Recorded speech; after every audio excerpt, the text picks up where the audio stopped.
It'll go eventually. There we go. Welcome to the OhSoInternational podcast with special guests. They're not guests, but they're always special. Max, how you doing, Max? Good to be here.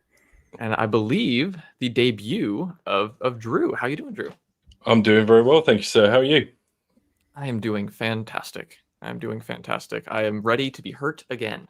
But we will talk about that later, because right now we have more exciting things to talk about, things that are actually pretty good. And that is the Champions League draw. We are obviously, as everyone knows, we are back in the Champions League, which is super exciting. If people keep baiting me, if people bait me in the chat about Xavi Simons, I will break down at some point, just so you guys know. But yeah, we are back in the Champions League. The draw happened, and I don't think it could have gone much better for us, to be honest. What do you guys think? Yeah, I think we were probably the most fortunate team, at least from what I saw, especially considering, I think we were pot 3 or 4, Three. so 3. So, it's not like we're amongst the big guns of the tournament. So I think that considered, it's a really, really good set of fixtures. Yes. I mean, to be fair, like the pots kind of don't mean that much anymore because you're playing 2 from each anyway. Yeah, true. But we did. Let's see. So I guess we'll kind of go through pot by pot. Our big fish from pot 1, Dortmund and PSG. I think those are 2 very, very fun teams to play. We've obviously got a little bit of bad blood with PSG from the Super Cup, and then Dortmund will bring back really good memories from prime Pochettino days. Drew, which of those two fixtures are you looking forward to more?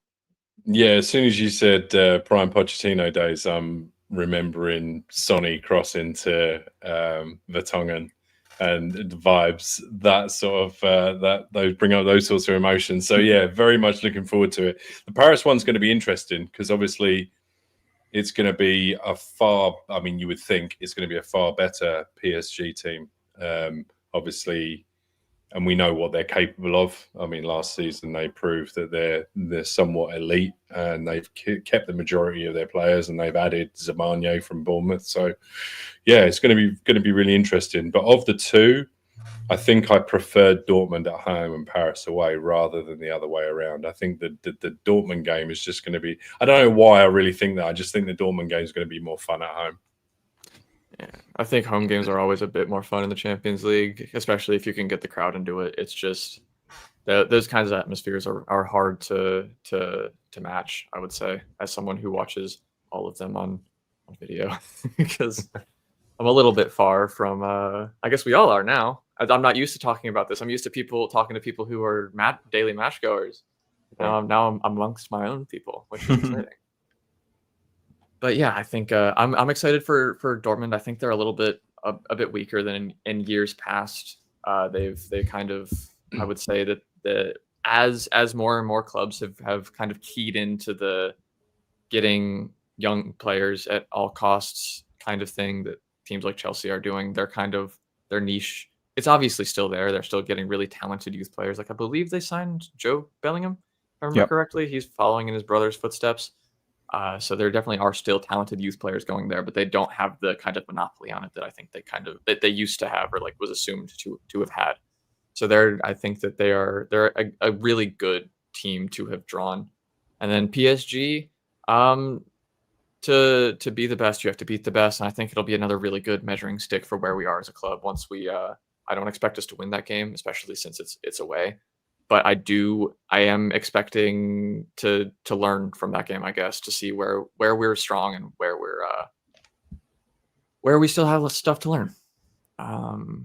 Let's see. Now we'll go to our pot 2 games, which I believe are Villarreal and Frankfurt. We get to see a fun little callback to our Europa League. We've got lots of memories here. And then Villarreal at home, which means we'll get to boo one of their midfielders, I think. Mm-hmm.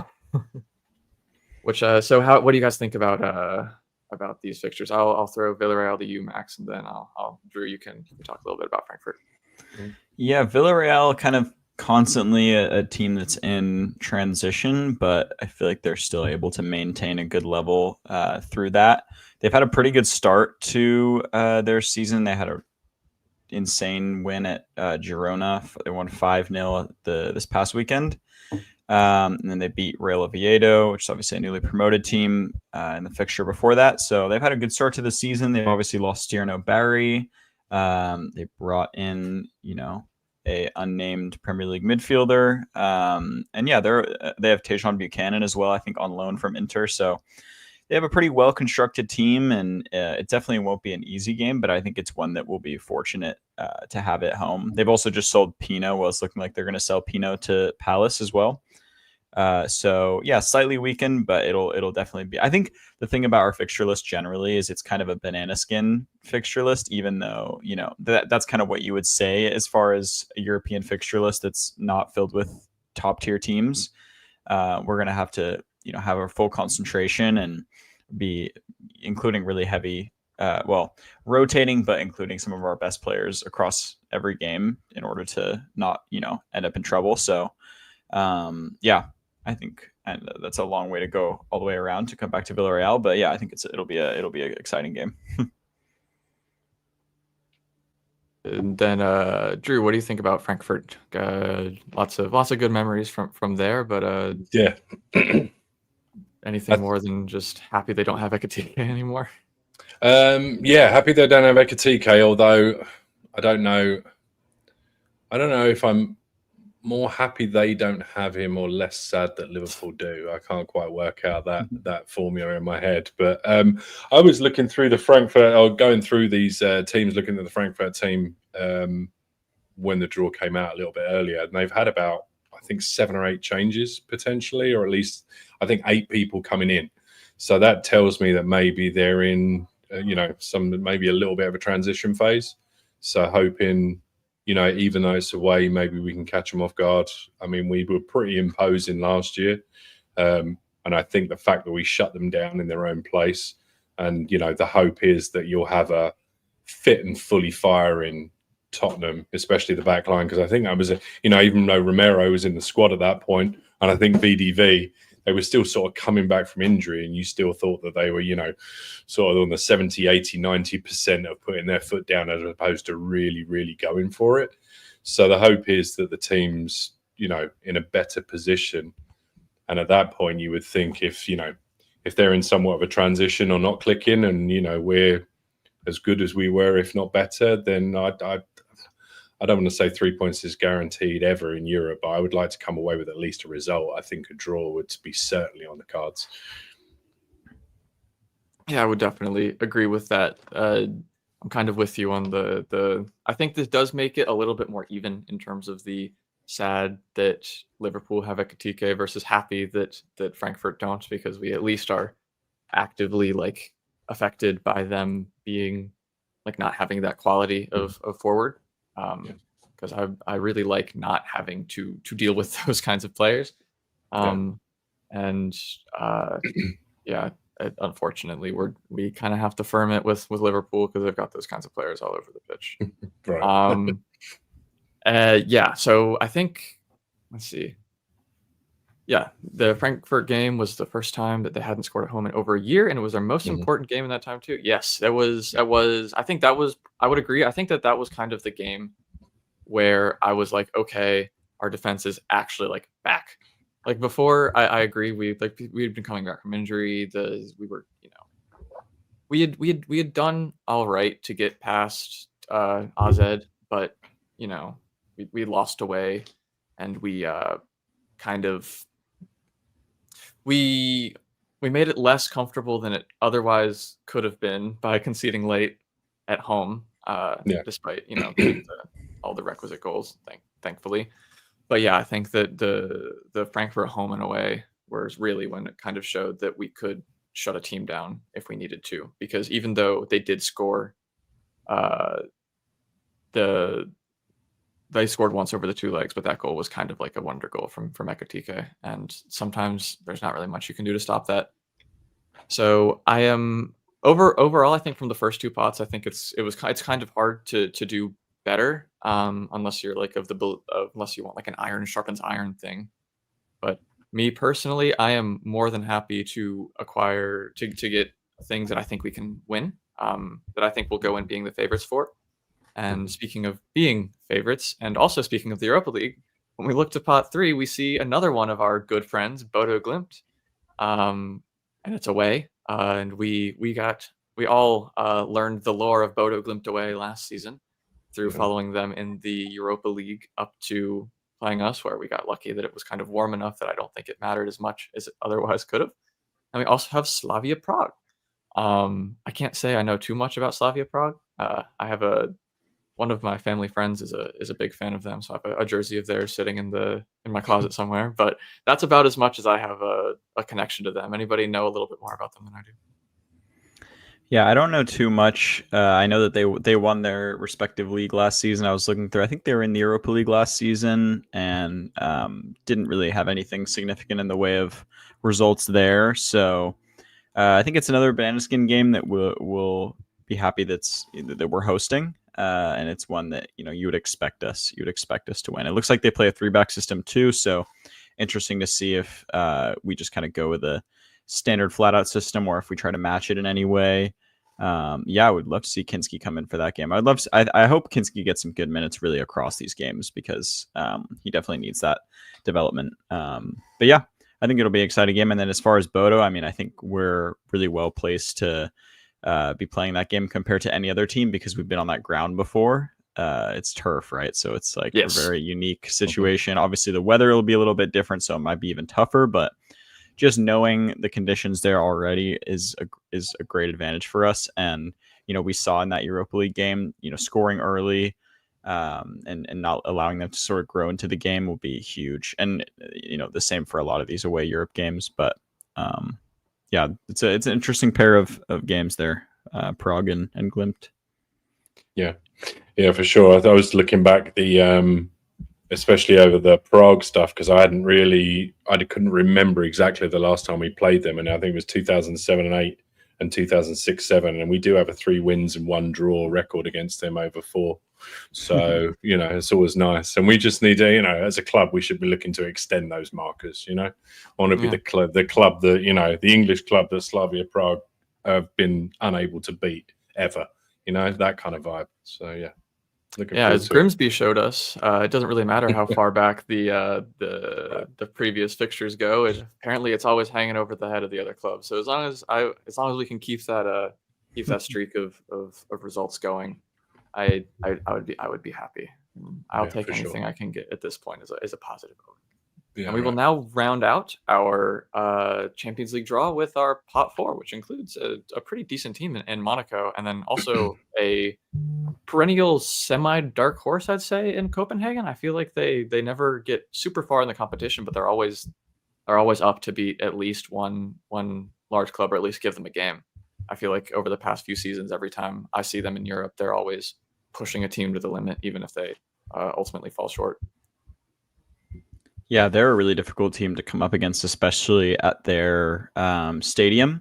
Obviously, again, this will be another one that we'll be blessed to not have to do. They do have Makoko in their team, which is pretty exciting. He's a pretty well-touted prospect at Dortmund that's moved there relatively recently. So he'll be difficult to deal with his pace and behind. It's one we'll definitely have to have razor sharp focus for. But again, another one that you'd expect us to take 3 points from.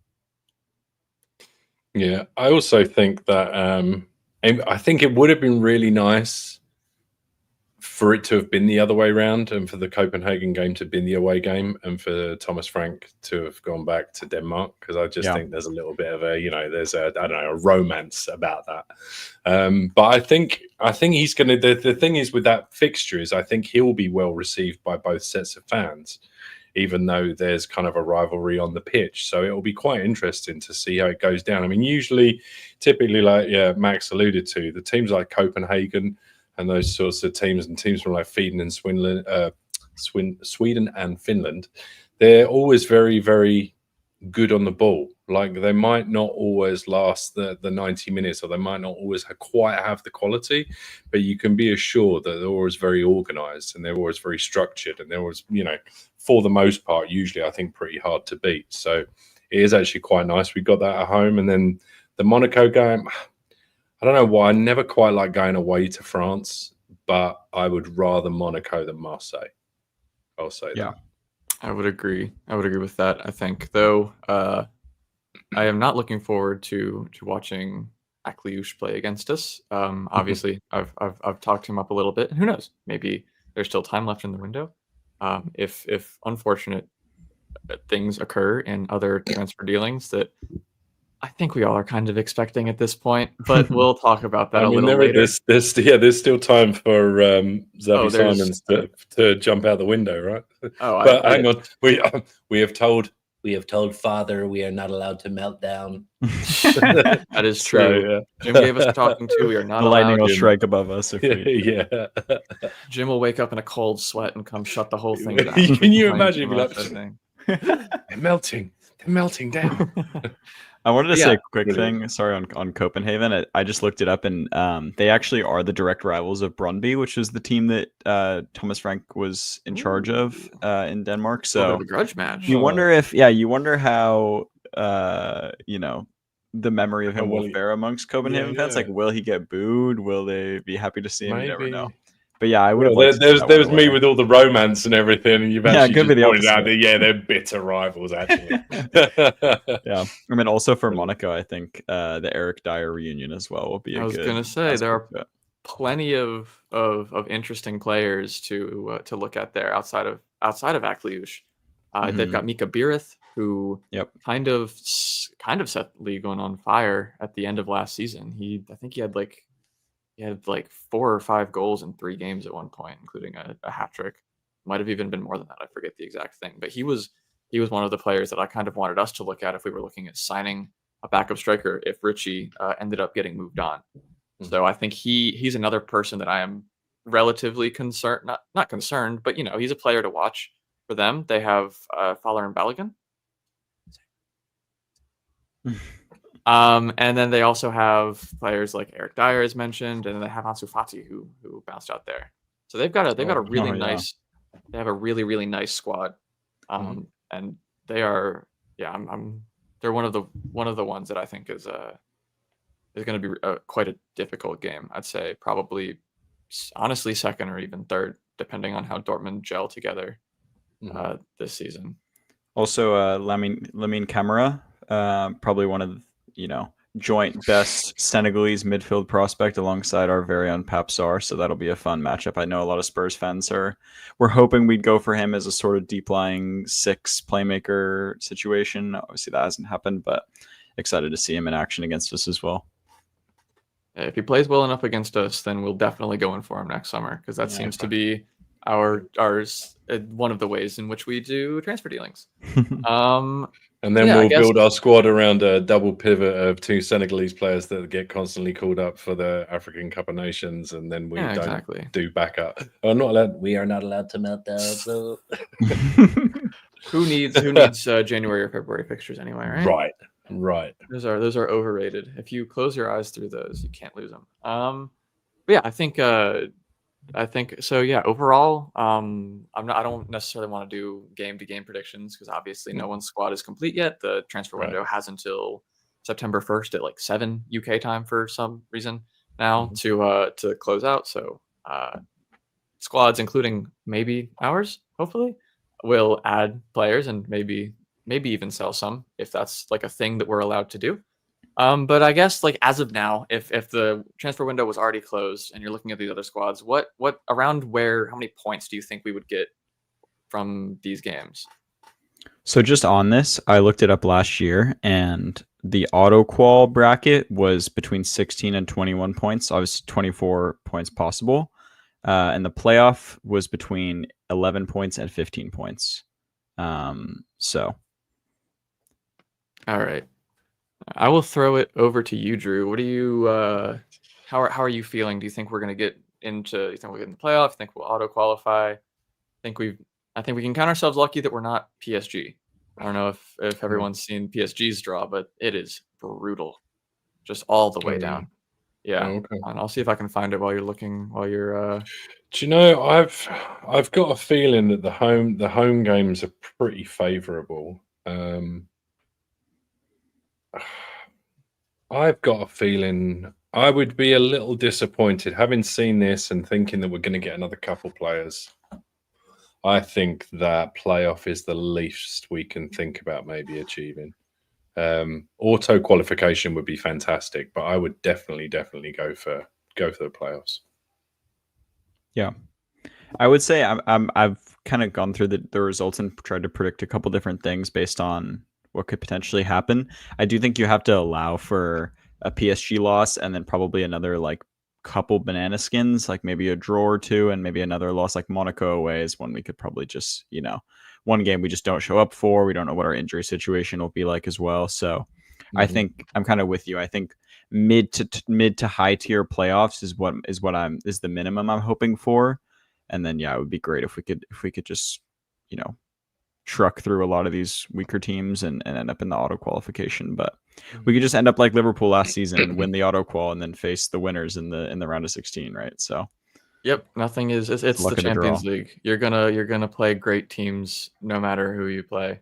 Speaking of playing great teams, PSG's draw, they have Bayern Munich, Atalanta, Tottenham, and Newcastle at home. They have Barcelona, Leverkusen, Sporting, and Athletic Club away. So that is just an absolute slug. That's That horrible. is a little slug. I'd say the I don't know. There isn't an easy game in there. I'd say Sporting is probably like the game you'd favor them the most for. Honestly, obviously, I think they're kind of favored in all of them still, except for maybe the ones against. Depends on how well Barcelona play this season and Bayern as well. But that is just absolutely. Imagine if I don't know. I'm glad that we got our. I don't know. I've seen people calling it another Europa League draw, basically, which I think is a bit unfair. I think it actually shows that the Europa League is a really strong competition, and winning it is pretty good. But why would I look positively on things when I can make a joke on football Twitter, right? All right. Yeah, we'll see how some teams fare at the likes of Bodo Glimt Stadium and against Frankfurt. I think we'll see some upsets in those types of games and from teams that were advancing in the Europa League kind of around when we were. Yeah, I think I'm looking at our schedule, and I am kind of going through, and I'm gonna say that I'm looking for us to get somewhere between 14 and 18 points. So right on that edge, I think that's reasonable. I think I think we can try. I think we can look for results against Slavia Prague and Copenhagen and Bodo Glimt and potentially even Villarreal. So winning those, and then I'd say we have a chance. I would say we have a real chance against Dortmund at home, and then Frankfurt and Monaco are difficult away games. But depending on injuries and whatnot, I think that playing with like a pragmatic manager is really good for competitions like this, because we kind of saw it with Ange when he like went away from the dogmatic kind of attack at all costs. I don't know, that's an oversimplification, but that's kind of like the way he attack first, defend second is pretty much the way that he played. And I don't even think he would take too much issue with qualifying the way he played like that, and then playing more of a defensive setup in Europe, and that's how we made it through to the final. And playing with a manager who's comfortable doing that, but also kind of switching up as necessary, I think is really, really exciting. I think Thomas Frank is a really good manager. Yeah.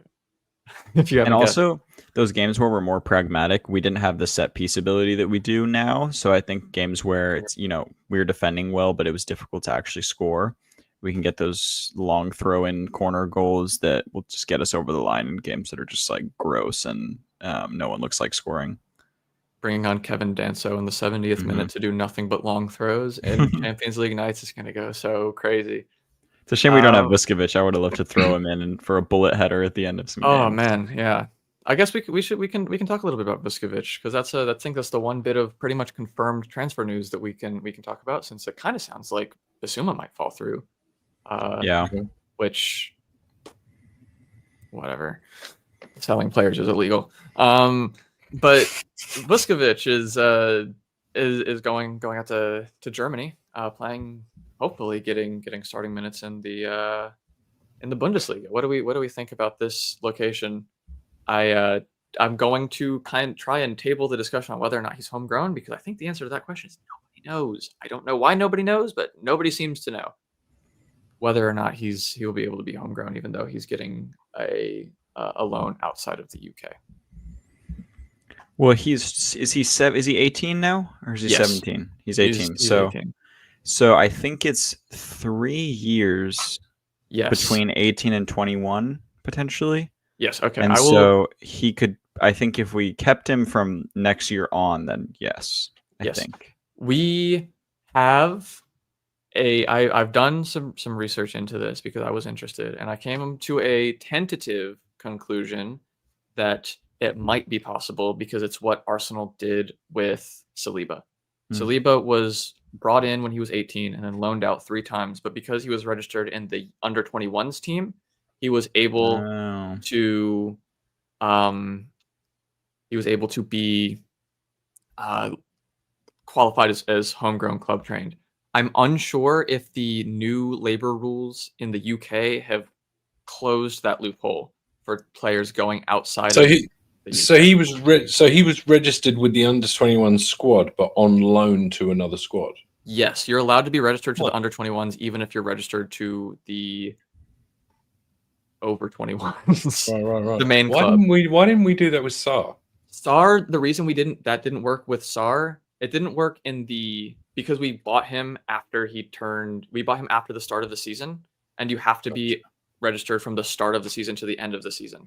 So if we had bought him like 3 weeks earlier, we would have been able to count him as club trained in Europe, but not in the Premier League because of right to work laws, and he was not an EU citizen. He was a Senegalese citizen, so it made things weird. Okay. Interesting. Yeah, I wonder. I feel like the loophole is potentially closed now to do what Arsenal did with Saliba, but I'm not. That's 100% kind of the sure. vibe that I get. That's kind of what I would assume, but then I kind of question why we would loan him out, because I really think that homegrown club trained players are really important. But I guess we have a decent number of those that are kind of getting to be able to be that. I'm kind of surprised. I'm just kind of surprised we're loaning him out just from a personnel point of view anyway. Like, we're kind of light in centre backs if Frank wants to do 3 at the back for, a considerable portion of the season. So unless, I don't know, that gives me vibes that they're thinking that we're maybe bringing some. I mean, I don't want to say it because I don't want to jinx it, and I don't want to lead myself to believe that it might happen, because I don't see us. I don't know. It screams that we're bringing in another centre back. There, I've said it. So yeah. I don't know. We'll see. Well, I'm kind of shocked. Sorry.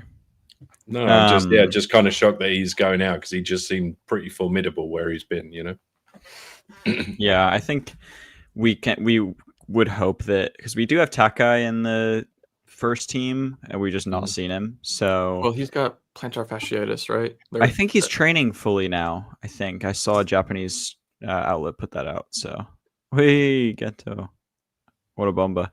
Yeah, I think he's training fully. So you would hope that we could see him against Doncaster in that EFL Cup fixture. And then, if he's but that said, we still need another senior center back. I don't want to start fully devolving into transfer news, but it seems like we're trying to get Nathan Ake, which is a very interesting one. Whether or not he's available, we'll see. But I think, the fact that we've waited so long to fully sanction that loan to HSV when it's been mooted the entire summer surely indicates that there's something happening. But who knows with Spurs? Yeah, I mean, Ake's fantastic. I'd take a Kanji as well, to be honest with you. But yeah, I think there's a really good question in the chat that I will get to in a second about European places. But I think that I have forgotten what I was going to say. So, oh yeah, I was going to talk about the loan. I completely agree that we are. It does kind of feel like we have a center back signing or loan or something further along in the pipeline. I'm thinking maybe this is like a Lange special because because we know that Paratici has come back in a consultancy role and definitely not a real role before he is legally allowed to be at the club in an official capacity. We have gotten a lot more transfer rumors, and I think we've kind of forgotten how that worked with Paratici, where we get linked to 80 billion players and we sign 2 of them. But with Lange, I think we've moved in silence. I hate using football Twitter terminology, but it's kind of what we've done. We've been really under the radar until we're very close to getting the deal done. And I'm hoping that that's kind of what's happening here, that Paratici is working on signing a 10, and you've got Lange working on getting in a depth option at center back, whether that be like a youth player or an experienced player like Ake. Either one of those, I think, are intriguing options that it feels like we wouldn't have stalled the loan move so long if there wasn't something holding it up. And the only thing I think that could be holding it up is whether or not we sign a center back. Yeah. All right. I guess I'll move on to this question. If we get 2 more players, who do you think gets left out of our European squad? So obviously, because we don't have the aforementioned homegrown club-trained players that we kind of need to build a nice squad in the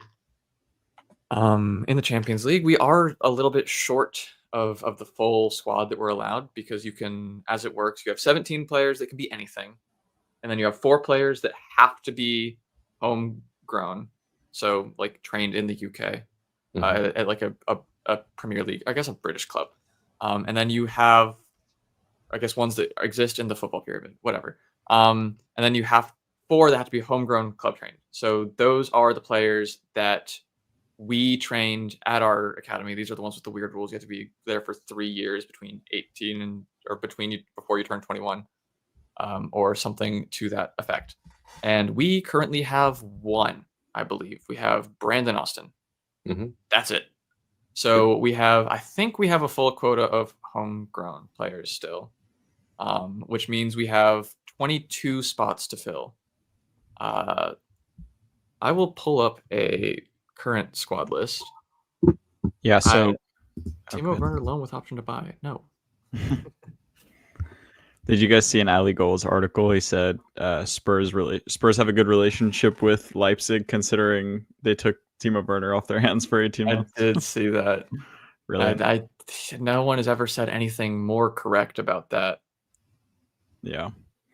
So on the homegrown thing, I built out a list a while ago, kind of pre Kudus and Polina coming in, and I had us at a player over as far as our senior totals, because, like you said, we're maxed out on homegrown. We have 1 club trained, and then we have a couple list B, which are just sort of like academy players that aren't applicable.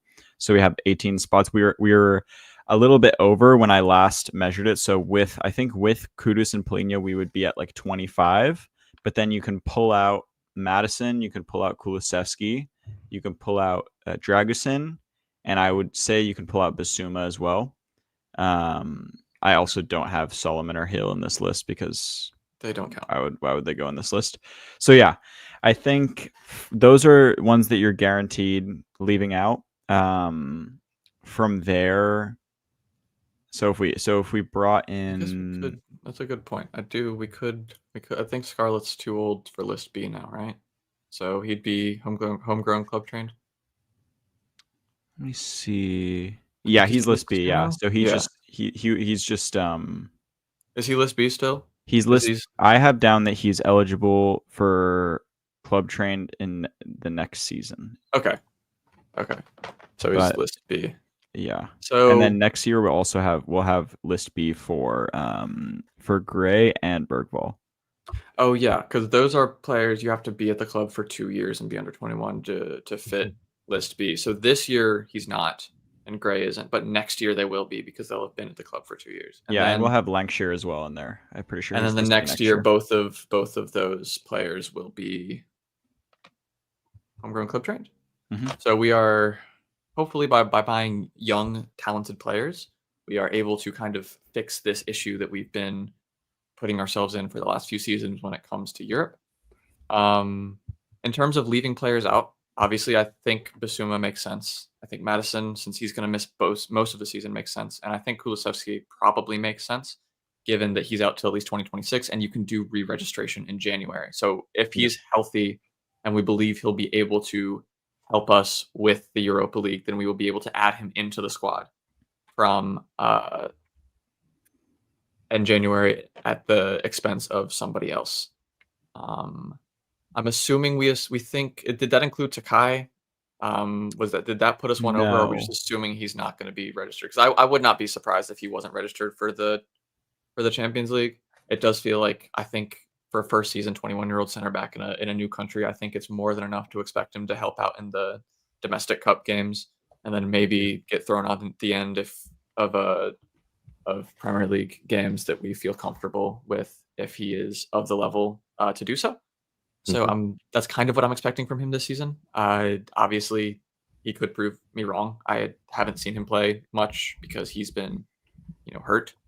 But I think that's another reason to just give him time, bed in, learn the language, meet the squad, and be fully comfortable for next season instead of being thrown directly into Champions League nights, because those are kind of crazy. Yeah, so I think we have, in my original list, I didn't have Tell in there either. So I think those ones I just subtracted, I think we'd be at 19. So if you add back Tell and Takai, then that only gives us one more spot. So I think you'd probably leave out Takai, or you'd put in, like, let's say we got Ake or another, experienced left-sided defender. You'd probably bring in him and our other two attackers, I would assume. And then maybe you could probably leave out Tell, even though it's like kind of sad. Like, you can always bring him back in the second half of the season. Yeah, I can't imagine they'd leave out Tell, though. I don't think they would, but I think I think you doom him to fail with the fan base if you leave him out of the Champions League squad. And I don't think that they'd do that to that kind of player. I think Kinski might get the short end of the stick, depending on how they think of him. For this, where's my camera? This, they do not have to have citizenship. I know, because I went and read the UEFA guidebook, because I wanted to see if they gave us a good answer on whether or not we could do that loophole thing, and I could not figure it out, because the issue of whether or not it can be done does not reside with UEFA. It resides with the UK, basically. So I don't know. And I didn't feel like going and reading United Kingdom immigration policy. That felt probably fair. Probably the best. Well, I think also as well, isn't Kevin Danzo's Austrian, right? And he's homegrown. He counts as homegrown. Yeah. Right, but I mean, just based on that question, I guess technically, right, because he's an Austrian player, but he's homegrown for us. So it's just your registration. As long as they were registered in a club in the UK for those 3 years, they're homegrown. And if they're registered with us specifically for 3 years before they're 21, they're homegrown club trained. Yep. Now, what allows us to do silly stuff with the U21s? I don't know. That's where things get vague. That's where immigration laws and right to work stuff comes into effect. And that is where I don't understand it, because I'm American and it goes way over my head. So hopefully we have no issues with that. But I think I left in 2008, so I have no help. Zero. Hopefully we have enough players. With players like Mikey Moore, and if Luca Williams-Barnett continues to be Luca Williams-Barnett, and Gray and Bergvall and players like that continue to be really good, then we won't have an issue with club trained in a season or two, because we'll have those kind of players to fill the role. And we only have 4. Like, you can't put as many homegrown club trained players as you want. There's just 4 slots that have to be there, or they have to be left empty. So as long as we get to 3 or 4, then we are completely okay with the rest of the stuff. So I think I think we'll be fine. Basically, after this year, once Gray and Bergvall kind of take over to list B, we'll have a lot more wiggle room with our squad than we do right now. Yeah, we'll start to see the long-term effects of that, focus on youth recruitment. And obviously that was partially in an effort to get homegrown players in the squad. So yeah, Gray and Bergvall. We also have Mason Melia coming in January. So a couple of years time, like he'll be in the, what's it called? Like a factory the pipeline.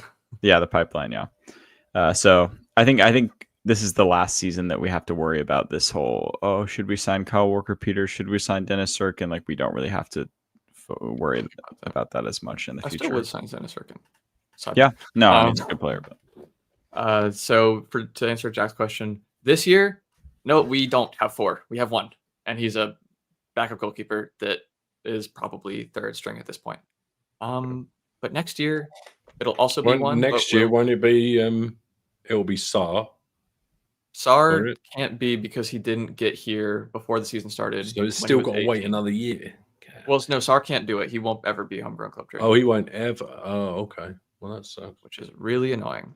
Next year, I think next year we have less, but the youngsters we bought in the past few seasons will kick over. Oh, for the homegrown ones, it doesn't really matter. We have way more than 4. We have like Solanke, Madison if we register him. We have enough players, I believe, there that are listed as homegrown that we don't have to worry about it. It's just kind of a crapshoot as to which 4 players they list as homegrown on put them into the specific bucket in the squad registration list. I don't have the names off the top of my head. I think Dancer does count. I think Solanke counts. Who else is there that we have that's Davies, Austin, Brennan, Jed Spence. There we go. Exactly. Yeah, I think that's it. I do agree with this take that registration shuffling in January will be a headache, especially if we especially depending on how long it takes Madison. I think my assumption is that he'll be out the whole season.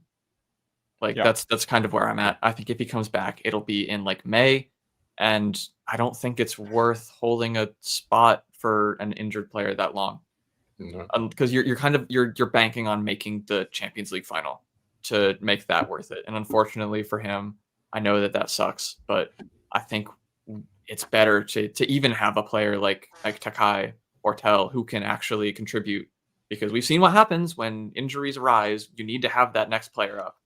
And if we tie ourselves short for a guy who we know won't play until April, May, it'll be tough. I think Kulusevski presents a much harder conversation because I think he's supposed to be back in January or February. He was supposed to be back in November, but he's had a bit some complications from what I understand. And now it's a January, February thing. So I think he will probably get added to the squad list. I think it'll depend on what injuries look like. And also we will probably sign at least a player or 2 in January. So I think January will be where this squad registration monster really rears its ugly head. I think we've kind of gotten not lucky because we are missing very, very good players that are injured, but the decisions for squad registrations have more or less been made for us because of the injuries to Madison and Kulusevski. And once those decisions aren't made for us, that's when things I think get a little bit tough. Yeah. Sorry, go on, Max. No, go ahead. Just quick one. If we were to sign Lookman as well, which we've been linked with, he is homegrown as well.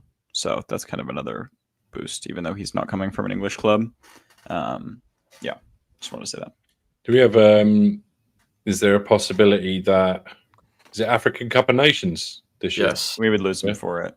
So are we going to lose players for parts of, because I don't know if that is that. Yeah, I guess we don't know exactly what the fixtures will be and whether they'll miss just league games or whether the CL starts again while the African Cup of Nations is still going on. I didn't even think to look at that.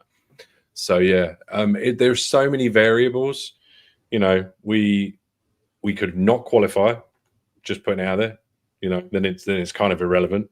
We go into it all guns blazing, and the players that you've already got out, the Kulusevski and the Madisons, given that I think you've got an issue where both of them are almost like back-to-back injuries, especially with Maddison, like the same knee going again. I just think there's absolutely no point from his career and from a potential needing to get him fit for, I don't know, I hate to sound ruthless or mercenary, but getting him fit for a potential sale to get some money back off of him. I mean, I don't even know if that you'll do that anymore, because apparently the current thing is players under 25, 26 for, 60, 70 million, and anyone over 27 doesn't seem to be getting a look in much. So I'm not sure. If you can do without them, I think if you see either of them, especially Maddison, which I just don't think is a no-no, but if you get Kulusevski back earlier, the luxury would be that you can bring him back at his own pace. The awful thing would be is that we bring him back too soon because we need him, because we're in a bit of a bind again. But the silver lining in that is that we've gotten further than maybe some people thought we would, or will he still battling, February, March time, and it's all hands to the pump. So hopefully. Here's hoping. Okay, I just looked it up. AFCON starts the 21st of December this year and goes through January 18th. So Okay. it'll be... And I They'll would miss think the Champions League Christmas, doesn't New start Year till congestion February, right? and stuff, but I do think they'll be fine for the Champions League. Yeah. Cool. The main podcast is based in the UK, but we as a collective are all based in the US, and we are doing this podcast. We're starting this kind of a spin-off to try and bring like more interaction with fans who cannot do live stream times that are based in the UK, because we have a lot of fans all over the world. And I like having people, I like talking to about football all the time, not just from the hours of when I wake up to, like, I guess for me, like 12 or 1 when the people in the UK go to bed. So we're bringing this out around so people can kind of tune in whenever's more convenient for them. I think right now, yes, Sar and Bissouma are the only 2 players, and we're not going to, even if Bissouma's here, it won't matter, I don't think. If Bissouma matters when he's here, it means something has gone horribly wrong, I think. in terms of... Maybe. He sits for Mali a lot too. Like, he doesn't even play that consistently. He plays like number 10 or like wide 10. So...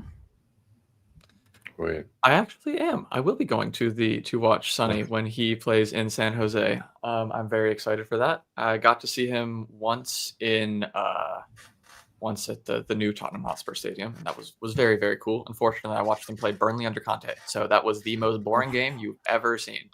Harry Kane scored a penalty, and that was the only goal in the game. Oh, I forgot about Kudus. That sucks. They didn't qualify. Oh, that's right. They didn't qualify. They didn't qualify. Somehow, man. Semenyo and Kudus are both, That's insane. That is insane. mental.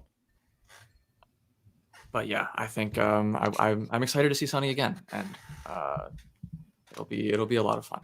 It's going to be my first time seeing him live.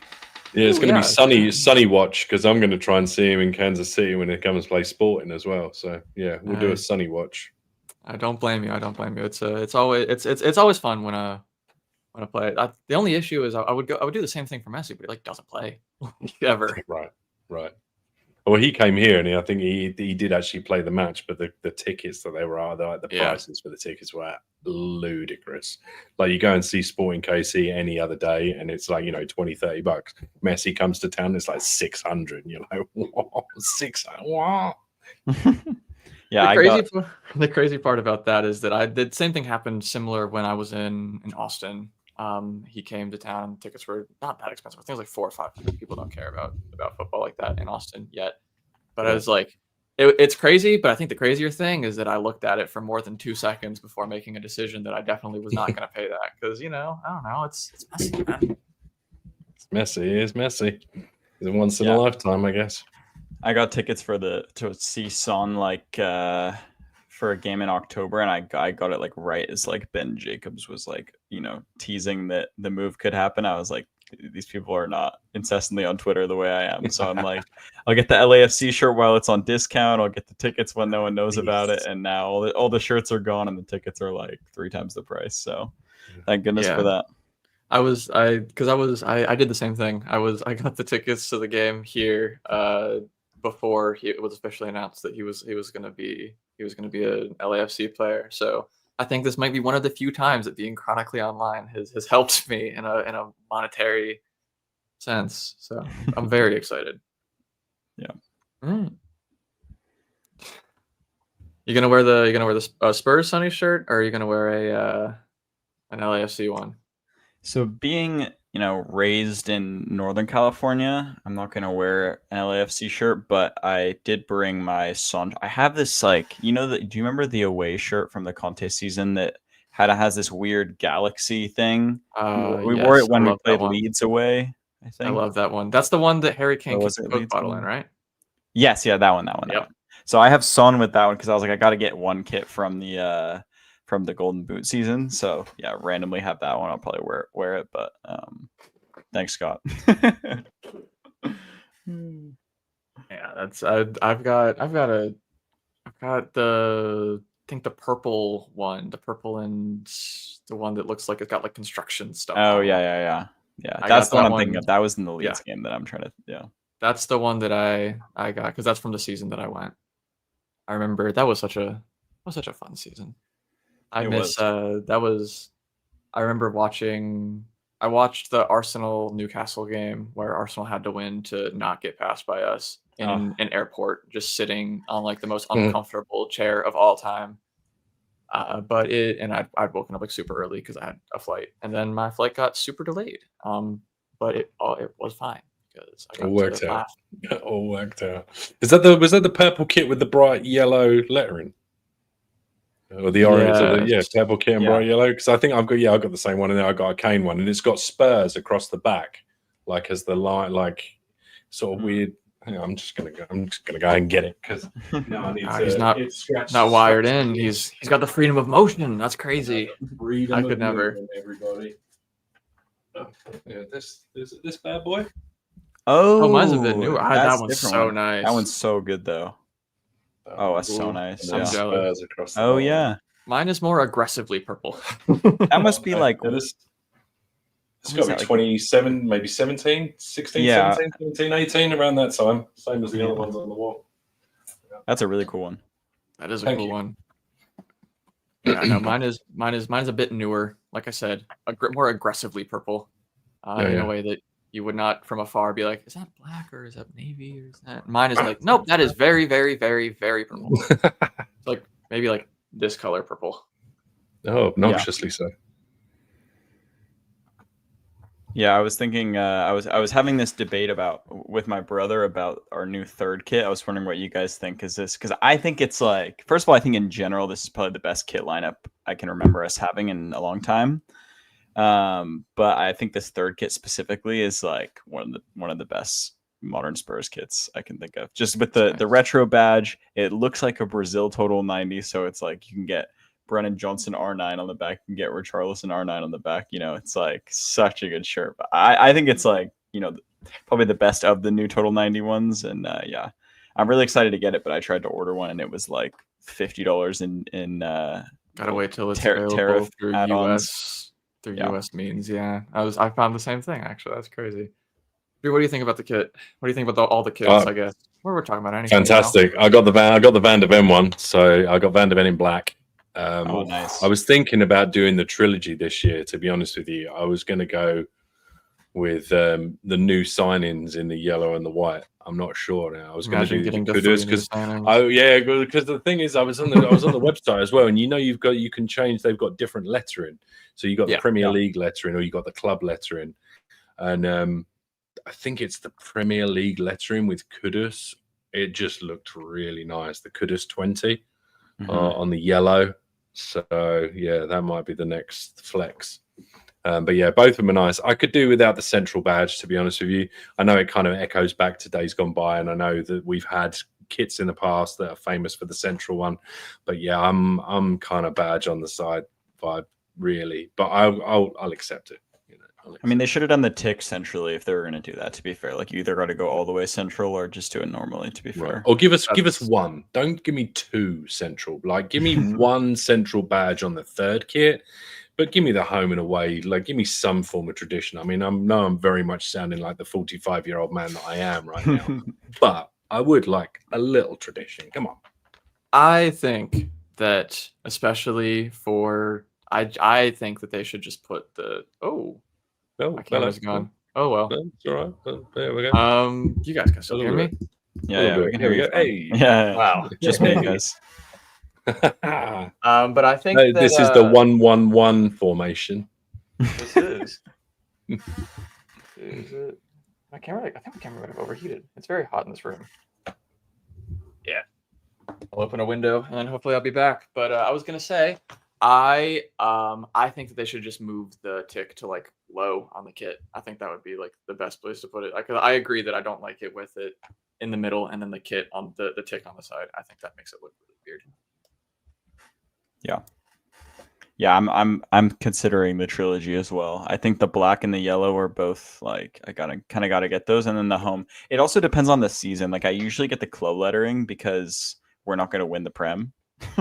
So I mean, but that doesn't mean we're not gonna have a good season. Like I think it'd still be worth it. So very true. Anyway, we got way off track. We're on to kits now. We're on to I know, right? What else were we going to discuss? Were we going to touch on Bournemouth briefly before we? Yeah, I think we should do a Bournemouth preview. Is DJ? Oh, I am here. My here. camera overheated, but I will soldier on. But yeah, let's talk about Bournemouth, and then we can end with a little bit of the other thing that teams do before September 1st. We don't do that. Come on. Yeah, I was gonna say some teams do it. I did on September 1st. We don't do that yet. On the 2nd, we say we tried. Good process. Yeah. Well done, No, I'm actually somewhat optimistic, so it's all good. We'll be fine. Are you optimistic about Bournemouth on Saturday? I am pretty optimistic about Bournemouth on Saturday. I think that Iraola has done a fantastic job there. They're still very good going forward. They gave Liverpool a game, first game of the season. They're a tricky one because I do very much expect a home win, really. And maybe I wouldn't have last season, to be honest with you. My brain's been so.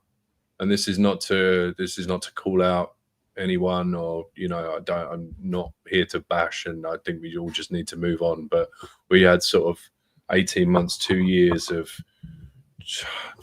chaos, franticness, a little bit disjointedness. I don't know. I saw the vision. Unfortunately, we just didn't quite nail it.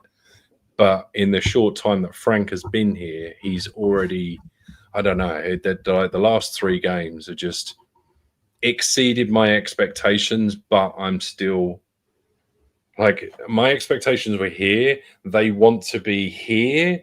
So now I'm sort of here with a rope with this and like tempering these to come back down a little bit. Just, I don't know. It's weird. He's really, really impressed me more than I thought I was going to be impressed. So yeah, I think it's going to. This is where the Tottenham fans in us just. I think it's going to be a very comfortable home win. I really, really do. A Tottenham fan saying that's crazy. I know. I don't know if we're allowed to be talking like that. But I do agree. I was really excited for Thomas Frank. I think he's a very talented manager, just because I think most of the managers who, if they're playing a team, especially a team with like the budget of Bournemouth, or not Bournemouth, sorry, Brentford. If you're playing a team with the budget of Brentford and you are always just dreading going up against that team, I think that is the mark of a very talented manager, because it's not easy to win everything with an infinite money glitch squad, but it is, I would say, at a similar difficulty to be super elite with 11 to 15 players that would get into basically every team in the league, as it is to finish, in the top half, be kind of in the mixer for the team that nobody wants to play, from a team that got promoted last season, 2 seasons ago. And we've seen over the past couple of years that it's not easy to do that. I mean, like even coaches like Company, who's now at Bayern Munich, couldn't do it with Burnley. So I think that's the mark of a really good manager, and really excited to see that he's kind of adapting the way that he plays for Tottenham, where like obviously we had the more attacking setup against Burnley, and then we set up really, really, really defensively sound against City. And I love the way that we press. I love watching Van de Ven press up on like the 18-yard box for the opposition team. I think that's crazy, but it I guess it works. I feel like we've gone from a very, you need to do this, this, and this. Like this has to happen, this has to happen, this has to happen, and then the result will happen. With Thomas Frank, I almost feel like he's implementing his own thing, but I wonder if he hasn't stood there for a couple of days just looking at training, going, I wonder what I could do with this lot. Like, I wonder. These they've leveled up the players, regardless of what you think, what some of our fans think of some of our players across the board. It's a level up. Otherwise, we'd be going back to Brentford and getting their players, or he wouldn't have left Brentford because the players are better. It just, so I think just across the board, I think he's as excited as well. And he said it in the press the other day, like, I'm slowly falling in love with this club as well. That sort of thing. I mean, that gives you goosebumps, doesn't it? And yeah, exactly. So yeah, he's the regardless of if what's the famous saying, if the window slams shut and we don't have another player, the unknown quantity at this point is how good Thomas Frank is as a coach. So we shall see. Yeah, I think the pragmatism of Frank is what makes me the most excited, which, pragmatism is not something you necessarily associate with excitement. But I felt like when we had Ange, it was like, okay, we're going to go into this game, we're going to play the same way, and we're either going to outplay them or we're going to have given our best effort. But I think under Frank, it's more like the actual game plan and the variance in the game plan is something where you'll understand what they were trying to do. You'll understand what the approach was, even if it was unsuccessful. And if it was unsuccessful, then it's like, okay, he's definitely going to adjust to that. He's not going to do, and not to start dissing like Ruben Amorim, for example, right? But like, it's the same formation every time. And it's like, you have to hope that it clicks eventually. With Frank, it's like, okay, this isn't working. You see the entire backroom staff on iPads behind him, like making adjustments and things like that. Like, that they're thinking the same thing kind of that you are. And so, yeah, and I think against Bournemouth specifically, like, I think we're pretty well placed to succeed in this game, to be honest. Oh, we've lost another one. No, the overheating camera comes for us all. I just turned my fan on. Sorry, I just didn't want to. There's something going on and didn't want a distraction. All good. No worries. Yeah, I think we're pretty well placed to win this game just because Bournemouth are super high pressing, and so there's a chance that we'll try to play out of that.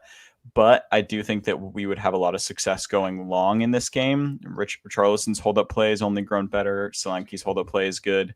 And Bournemouth's new center back, Diakite, is a pretty exciting player, but he's pretty small, to be honest. And so I think we could have a lot of success especially with their fullbacks pushing high. And I think it's Scott, or what's their older fullback on the right? Smith.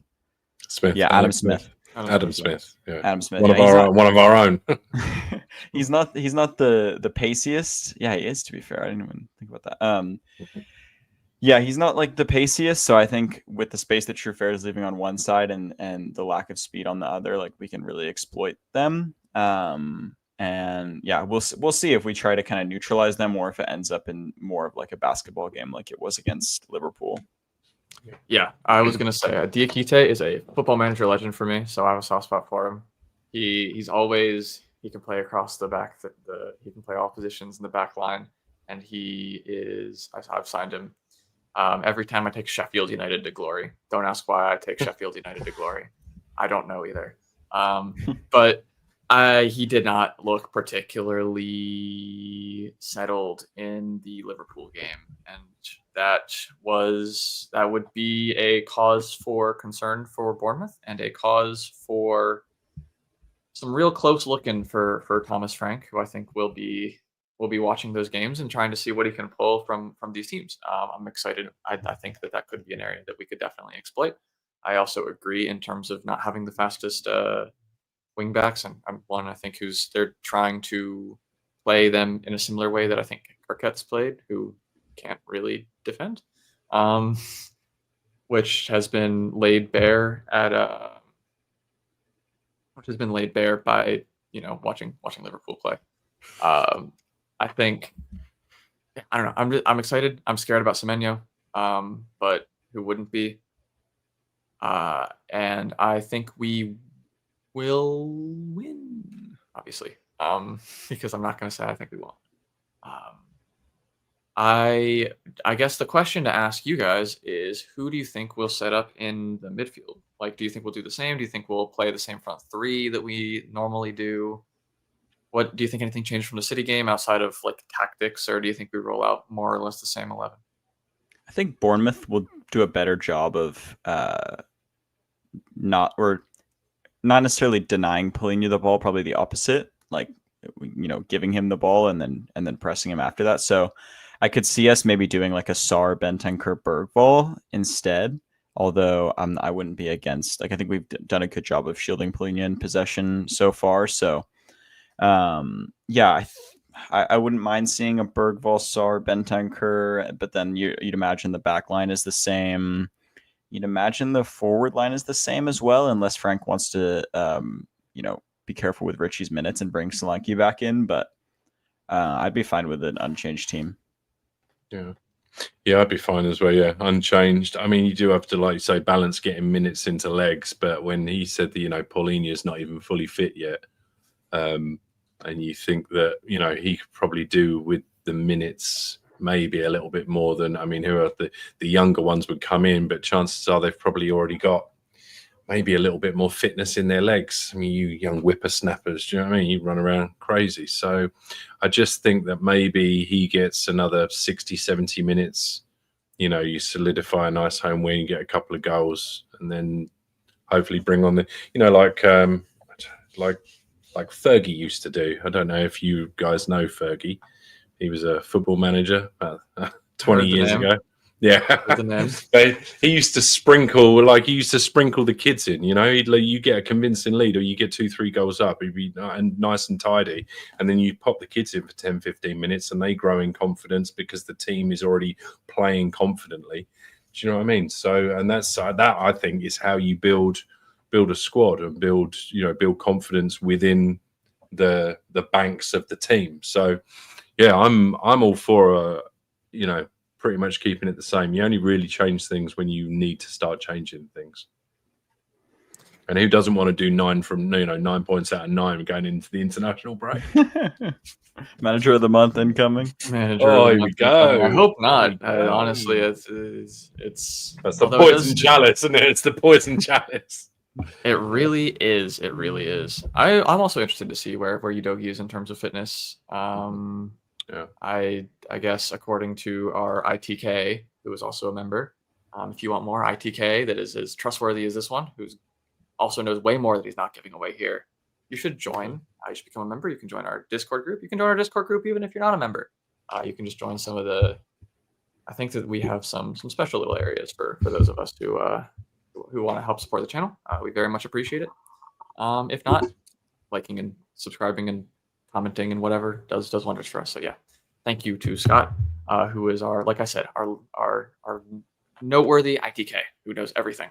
But yeah, I hope he's back soon because I think that I'm scared of playing 2 wingbacks every game. Because yes, playing anybody every game is scary to me at this point with how many fixtures we have.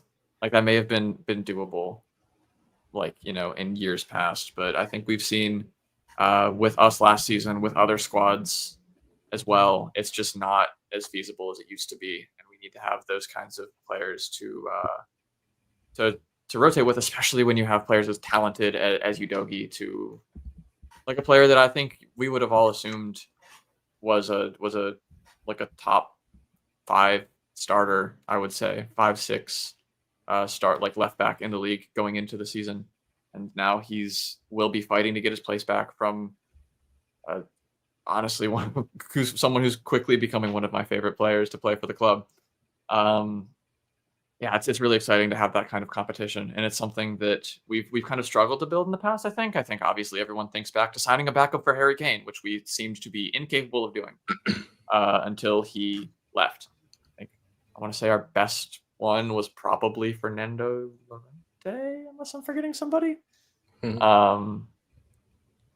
But I'm yeah, I think that we are finally kind of getting to that place where we have players like Bergvall and Gray who are going to develop, I think, into great midfielders that can provide cover and also a bit of challenge for players like Bentancur and you have players like Tell who can still develop very well. I know people are down on him, but there's still a fantastic player in there. I think judging him based on basically one Super Cup game is a bit an end of a season that I think was a bit unique. Is unfair to him. Then you have players like Udogi, and you have players like Spence, and you have players like Poro. We have this competition, I think, all over the field, and even players like Danso. I think it's really really exciting. I think we're finally starting to have a squad that can begin to compete on all fronts. I mean, I didn't even mention Solanke and Richarlison, where we're asking questions of like we're no longer assuming that a player is going to start every game. I don't think anyone assumed that Richarlison would be starting if at the beginning, like when Thomas Frank was hired, even. And now you're like, if I see Solanke in the squad, it's kind of or I guess in the starting 11, that's a surprise. I think that's really a really exciting place to be. I think that's what you see in like, successful teams. Like you look at like Pep Man City. You could probably, as a Man City fan, you could look through the season and say, oh, this couple months when X player was in form and this player was being rested. Do we have Jim Oso Spurs in disguise? Is he really making sure we don't kick off too much? Because I think he would agree with you. He would agree with you.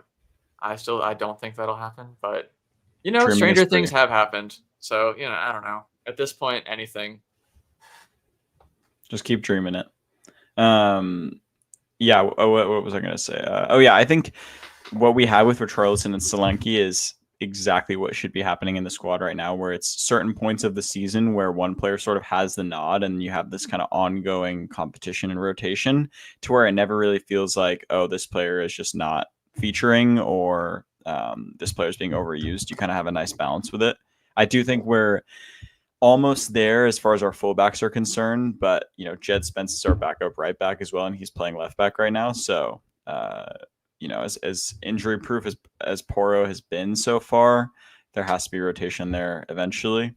So yeah, I mean, hopefully Udogi is fit enough to get like 10 minutes in this game, and then we can start kind of increasing the rotation within those three fullbacks. And I'd also would like to see, I've seen some people say Audebert and Tell in the chat. I'd like to see either of them come in for this game, to be honest, just to improve their fitness levels. Let's be patient with Tell. He's at 2 games, just sign him. I think we'll look back on some of the takes that are coming out right now about him and change our tune, hopefully. So yes, I would agree. I think that more or less covers the Bournemouth game. I think we're all reasonably confident and excited to see what'll happen, but it's the Premier League. Any game can go in any way, and you got to take what comes. And I think that having a manager that's kind of their philosophy is really exciting. And I think to end it off, we will finally talk about that thing that clubs do during the summer, allegedly. I wouldn't know. I'm a Tottenham fan, but I hear they sign players. I'm just kidding. Obviously, we've already made 2, I would say, very good signings this summer.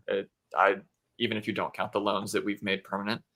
But I guess we'll go ahead and talk about Simons. I think if you are lying to yourself, if you're confident that Simons would come, I think everyone is kind of assuming that Chelsea will sell the women's team to themselves again and find that extra 10 million euros or whatever they need to get to the asking price. And then he'll go to Chelsea and will sign someone else.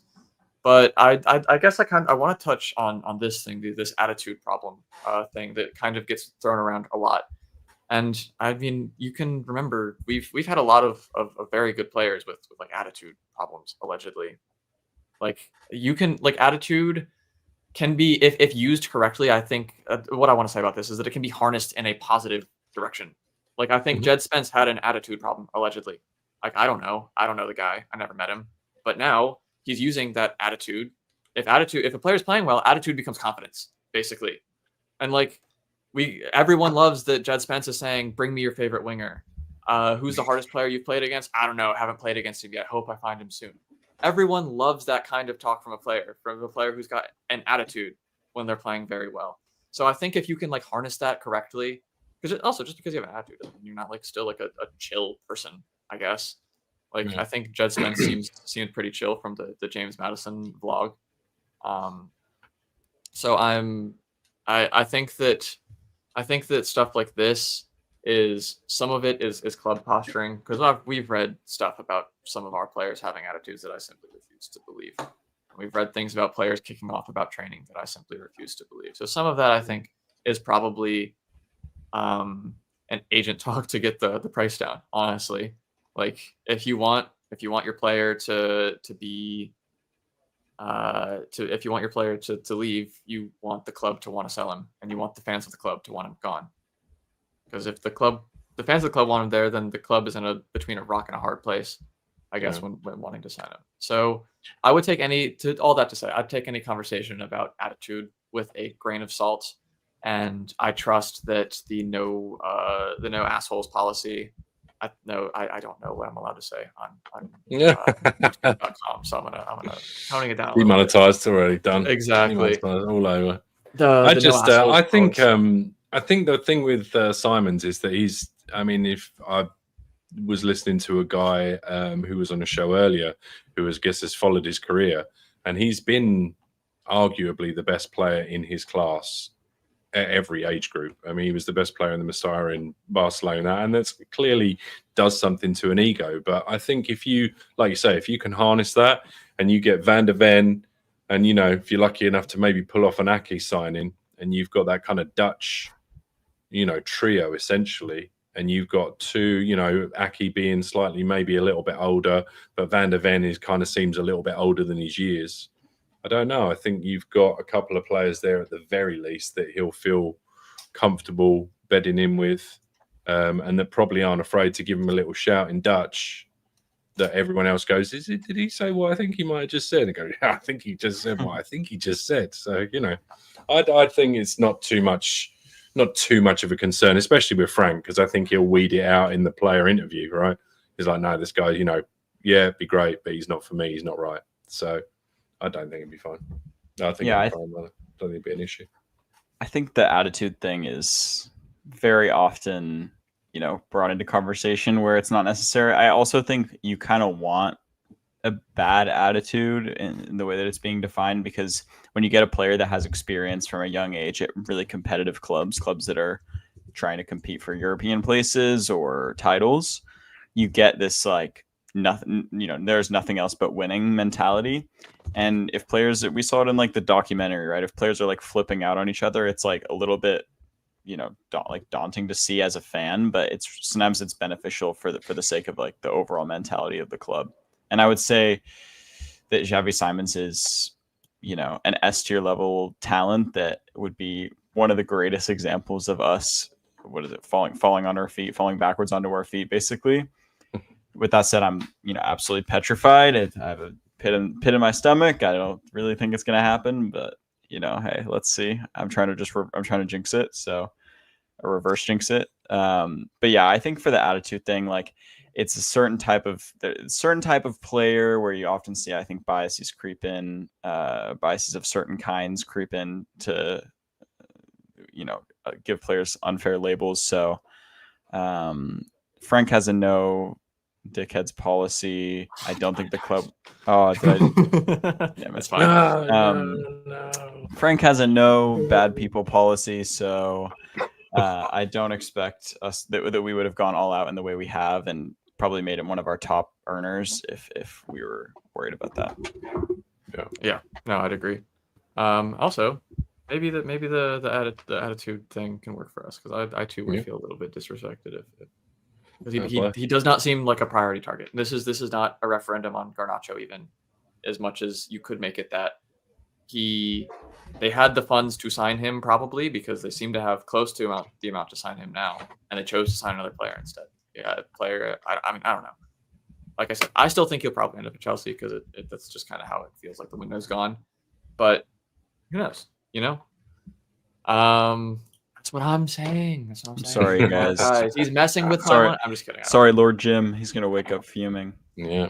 Father will not be happy. We have plenty of Jim bot accounts in the chat. I'll end on this because I've had a conversation. I will say a relatively long-winded conversation with Jim. Like I said, we got the ghost of Jim and several different people in this chat at the moment. I agree with this take to an extent, but I'm also not mad that we're going after these like swings and misses because some of them, specifically Morgan Gibbs White, has been a once in a lifetime transfer fall through that I don't think anybody could have seen coming. I think you ask anybody on either side besides probably Marinakis himself, and you would assume that transfer would go through. Something extremely weird happened, combined with very unfortunate life circumstances for Morgan Gibbs White. That I'm glad. From what I understand, things are going better with that. I don't want to talk about the specifics of that, but like that caused him to not want to move. Plus, Marinakis is weird.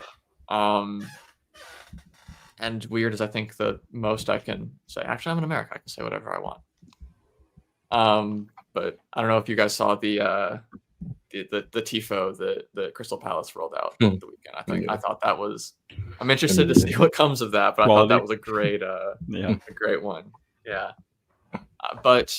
And I think that like Eze, another one where it's like if he isn't like a childhood fan of the club that we're going up against him with, it doesn't matter who it is. Like I think that we have a better chance of getting him. I did complain that we didn't force Arsenal's hand there because I do think we could have. It seems like they paid about the same as the release clause. So if we had gone a little bit more quicker, they could have been forced to jump faster, and maybe we could have gotten him. But that's who knows. That's water under the bridge. Apparently, allegedly, they had an agreement since like August 10th or whatever. So who knows? Who's to say?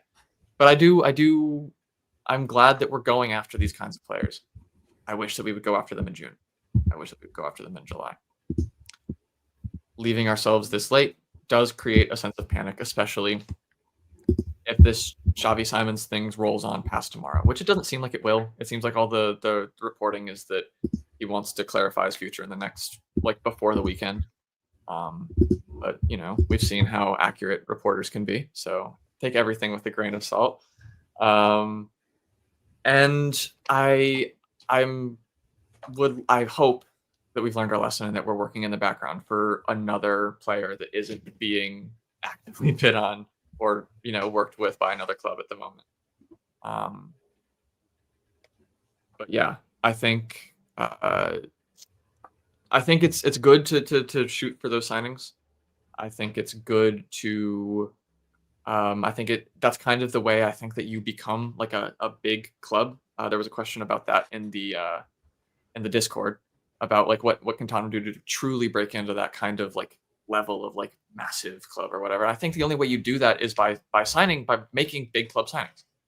And yeah, we're gonna get beaten to big club signings because right now we are a tier probably below these like massive clubs. I don't think anyone would disagree with that. But the only way to make people say like, oh yeah, of course Tottenham would sign that kind of player is to make that first signing, to make that second big signing, to make that third big signing. And you can't make those signings if you don't first go after that player. And you can't make those signings if you don't beat another big club to those sales, because those kinds of players are going to be wanted by every club in world football pretty much. So I have an issue with the timing, but I definitely don't. I'm glad that we seem to be trying to flex our financial muscles in a way that I don't think we really have before. And I think that's an exciting, maybe the stadium is finally being that game changer that we were promised it being. Yeah, I 100% agree. And I'd also like us to remember when you're thinking about, top targets and the competitiveness in those top targets, Chelsea incorrectly triggered Elise's release clause a couple of years ago. And unfortunately that fell through. They tried to get Rafinha a couple years ago. That was unsuccessful, and they were like rejected. And it was like, oh my God, Chelsea rejected. It's so embarrassing. Liverpool were unable to get Lavia. They were unable to get Caicedo. They were unable to get Zubamendi. They were unable to get Bellingham. Newcastle have had a slew of rejections this summer, and obviously we would consider them sort of our tier of that like 5th through whatever 7th bracket. But yeah, it's the reality of the situation, and sometimes there are tier 1 targets that you try to go for, and they're insanely difficult to get. Savio is an example of that. And other times you get your pants pulled down, kind of like with Eze and what could potentially happen with Simons. I think we have to kind of commend the club's approach, even though their timeliness has been bad. But I do think that if this is what we're looking at moving forward, if we have this investment coming in and we're really operating in that higher tier as far as the players we're targeting, it can only be a good sign. And also, getting Romero to commit, I'll say this over and over again, clearly there's something in the water if Romero is going to sign a new contract, like clearly there's some sort of ambition that's been presented to him. So, yeah.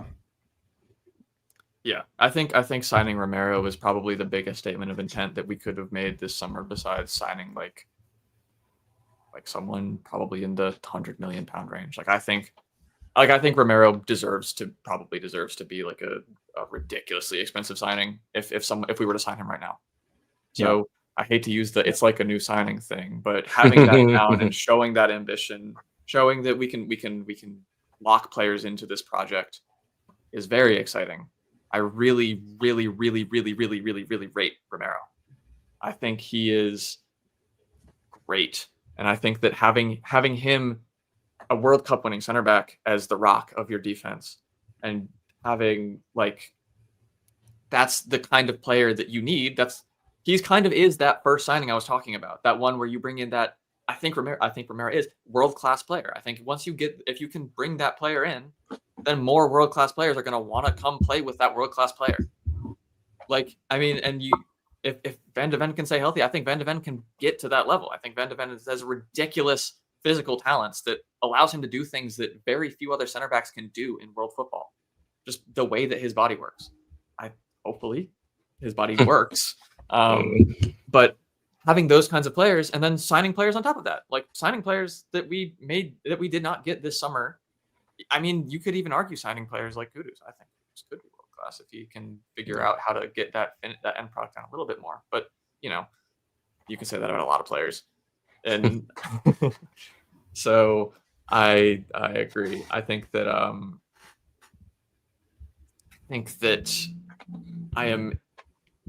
don't know. I think that going after these kinds of players is good, but I will echo this point that I think that it would have been nice to see us more aggressively go for a new option, especially because I am a big believer in getting players in as early as possible for squad cohesion reasons. I think having players for the start of the offseason is generally important to me, and we haven't really done that in the past.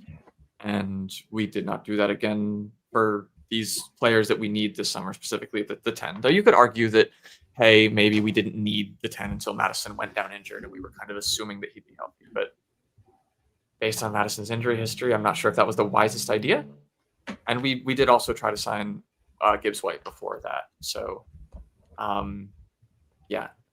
You could explain away, I think, that maybe Gibbs White kind of screwed our transfer thing, our second and third options aggressiveness, because we triggered a release clause, but we didn't, and then we offered more money after that. So you kind of assume that deal's getting done. And I think that it's unfair to say, well, you've got to be aware that couldn't be done. Because I think 99 times out of 100, that deal is done. Morgan Gibbs White is a Tottenham player. And we are having this conversation. And we're like, wow, this club had a great transfer window. We got all our business done early and it was awesome. But, and then after that happened, I think we probably scrambled a bit more than we should have. But who's to say?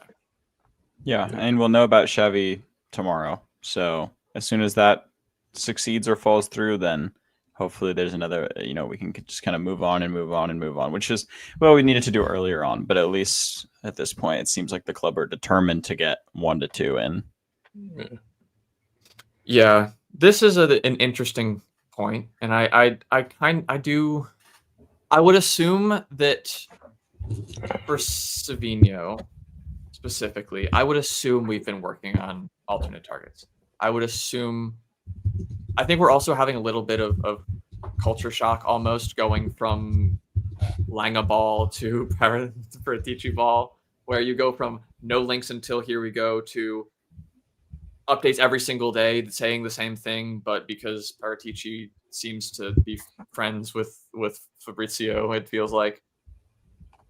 I'm hoping that maybe it's because we have like this kind of divide in where we basically have 2 like scouting directors at the moment, that we have been working on things in the background. We've been working on players like maybe like a Lookman or someone else. But I also think Savinho was more of a luxury signing than the 10. So I think we could probably do until January without a left wing signing. I think it's not. I think we need to bring a top class player in eventually. But I mean, we have a player who scores for fun right now playing on the left. So it's not, it could be worse. So I'm hoping that the thought process either that we're working quietly for a left winger, that we are kind of focusing entirely on we're focusing entirely on a number 10, because I would say it would be malpractice to end the window without a 10. Yeah, I think Xavi Simons' versatility is also another huge benefit for him. So it's if you get him and play him in the 10 up until January, let's say Kulusevski comes back and in really good form. The comment, yeah, perfect. You can start him out on the left. You could start him out on the right. Not as ideal, but still something you can do. I was actually curious with that. Do you guys think Xavi is like the 10, or do you think it's do you think the signing we go for after him is more wingery? Oh, something's about to happen, I think. Fabrizio just tweeted a Dutch flag and a white circle and a bomb. That's us, right? That's us. Gotta be us. Chelsea's blue. Something. Chelsea has a white away kit, so let's just stay in our lane. Chelsea has a white away kit. Oh God, here we go to finish off the live stream. If this is a non-update, you tweeted an hour ago that we were talking with them actively. I mean, it's got to be. It's got to be something. This has got to be okay. If we get the live here, we go to end the live. I was about to end the live stream, but Fab is guys. I think you know what? I can't believe this happened. I've actually got to jump. I'm gonna leave. If he comes back, I'll hold on for a little bit longer. But if he does come out and you are able to jump back on, we are more than happy to have you on. Thank you very much, Drew, for joining the OhSoInternational thing. Talking about this. Sure. I will use this to talk about this a little bit. It is midnight in the UK or 1 or 2 or whatever, but we don't care about that because we're not in the UK. We are in the US. We are trying to do these kinds of streams at times that is available to people who around the world. So you've got Australia, you've got the US, anywhere else. I think we've got Ghetto, I believe, is our most obscure country. So we've got people from everywhere, and we're hoping that we can provide more of an opportunity to interact with the Spurs community, even if you can't do that during, UK hours. So that's kind of the point of this podcast. So with that, thank you very much, Drew, for coming on. Good. We're going to talk. I'll see you guys next week. Hopefully, next week. Hopefully something happens. But big up to everybody. Hopefully. Smash a like, subscribe, and we'll see you next week. Take care, boys. Man, I'm just refreshing like a mother effer right now. This is true, but I once again I think he can kind of be forgiven for working so good as well. Yeah, even if it's a here we go, I'm still gonna chill. It also could imagine it's just an Ake bumble instead. if he's like Tottenham are in advanced conversations to sign Nathan Ake on Len, I might throw my phone out the window. Oh please, this would be such a good way to end the live stream. This would be if this is a non-update. the live stream. Okay, maybe something's gonna happen. I just gotta. Okay, no, it's just someone saying they're excited about whatever this Fabrizio tweet is. Come on, Fabri. It's been 2 minutes. I'm refreshing so intensely right now. I know. I'm there. There's no way it could be any. It has to be. Yeah, oh, Joe's here. Joe, perfect. Let's go. Joe, do you know what's going on? He's getting set up. Sorry, I brought you in as soon as I saw you. No, I probably should have my mic plugged in before I entered the studio.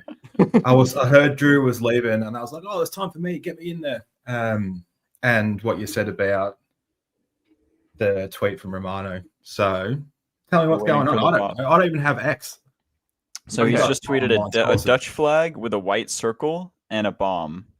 My Twitter is not even letting me refresh anymore. What's Twitter? Is that refresh? I only know X. I'm not calling it that. Correct. Okay, now it's just stopped. I've refreshed it too many times, so now I have to wait for the phone notification.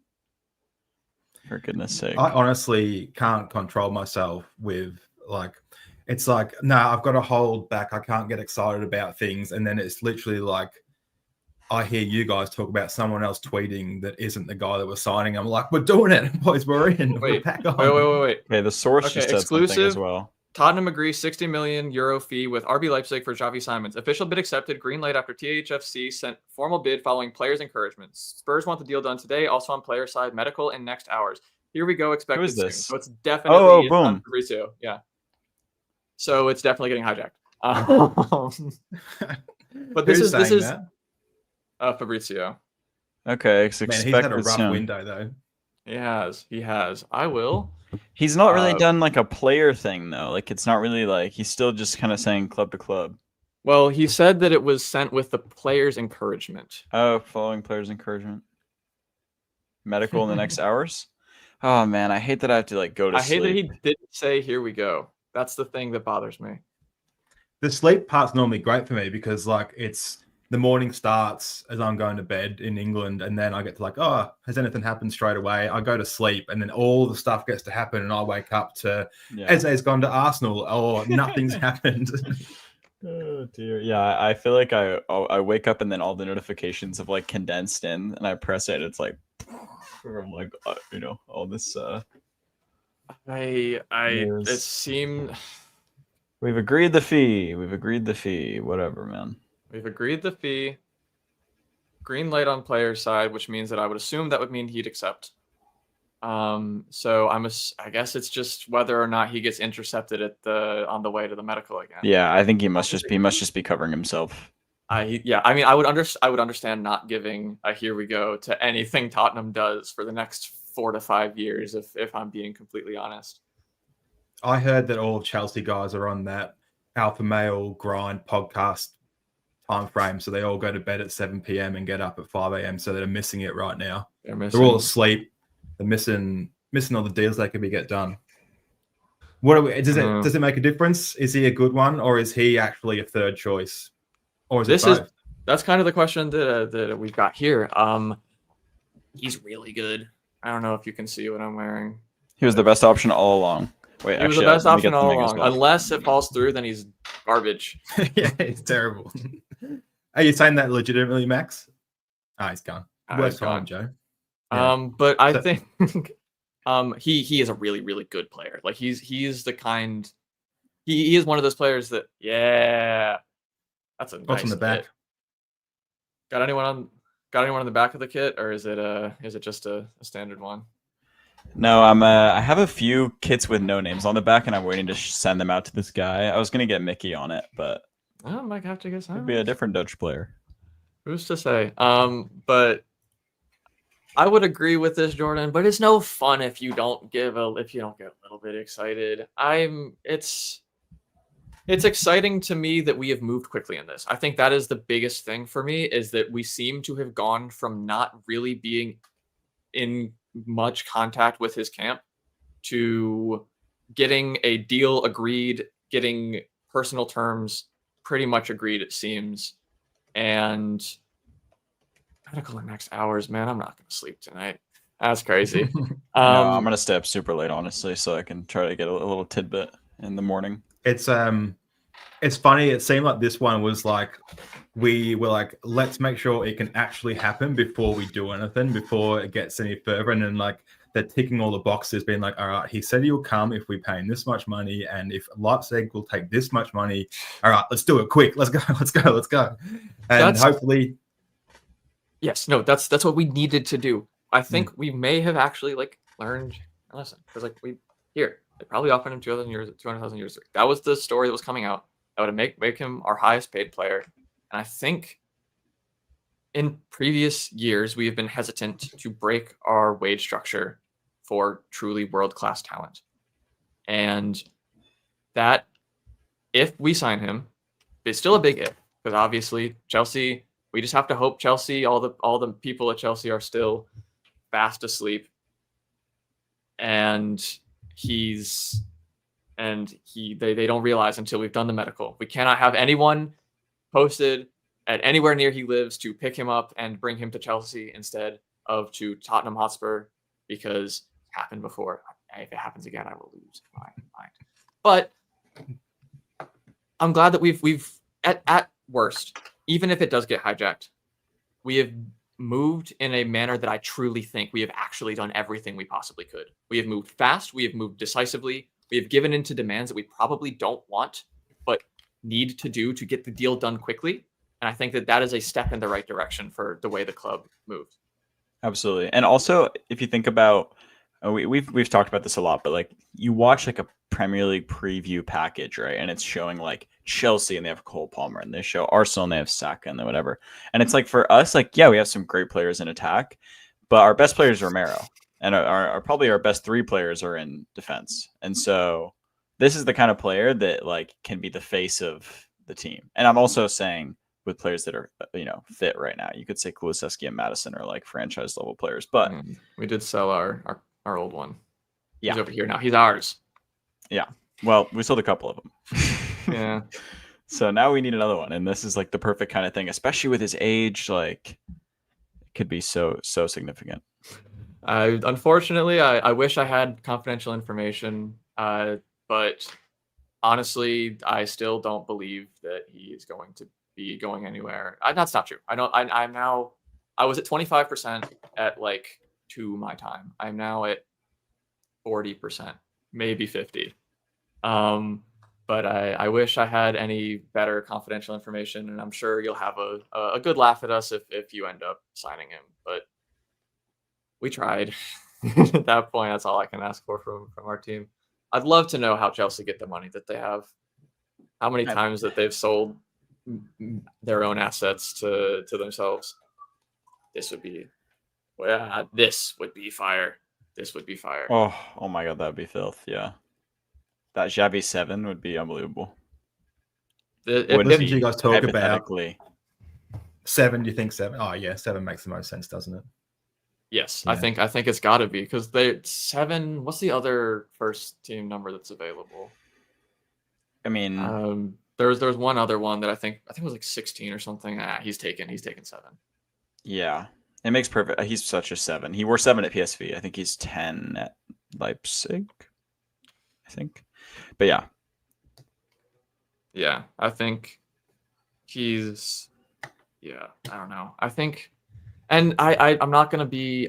This might sound like cope if we end up not signing him and he goes to Chelsea. But I don't understand why he would go there.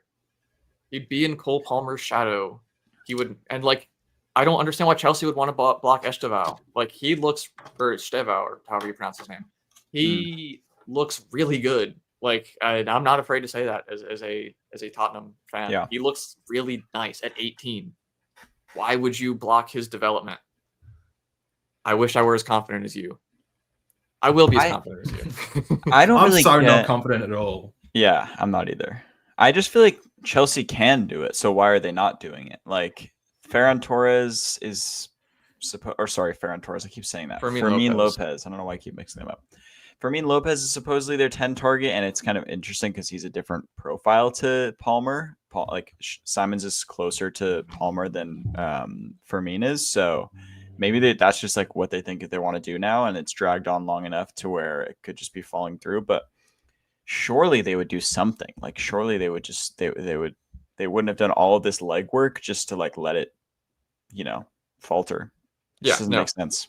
I agree. I hope that Nicholas has his own private insight. Apparently, we offered some to him, and he's now offering some back.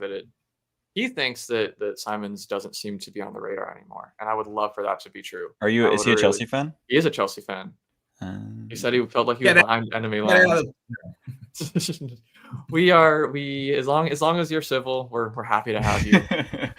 No, it's interesting stuff because their squad building is like the most unique in the world, right? It's really it's a really cool thing, honestly. It's like obviously I mean it's as long as they can continue to sell the players for the fees that they do, there's no reason not to do it, really. Yeah. Like it's a really interesting, like, I guess, case study in how to build a squad in that manner. And I'm interested in seeing how it works, and obviously constantly hoping that they'll fail. But until they do, I think it's really interesting. Yeah, they got that first like 500 million out of their system, and then actually started like their player trading ability is actually pretty impressive, I would say. It is. They've actually pulled the market up at the price point that they did. They've like reinflated the market by themselves. Yeah, they're buying up all the assets basically. It seems like they're just like a private equity firm buying housing, so everyone has to buy off them. It's the same thing. It's like they're just going to buy up all the players, and then they can sell them for reasonable fees. And it's weird how they're sort of spreading it over 5 years kind of ends up being like, even if you're selling for a loss, you still make a profit because you've amortized it. It's weird. Like it's it's above my pay grade to figure it out. But I think it's above basically everyone's pay grade to figure it out. Yeah.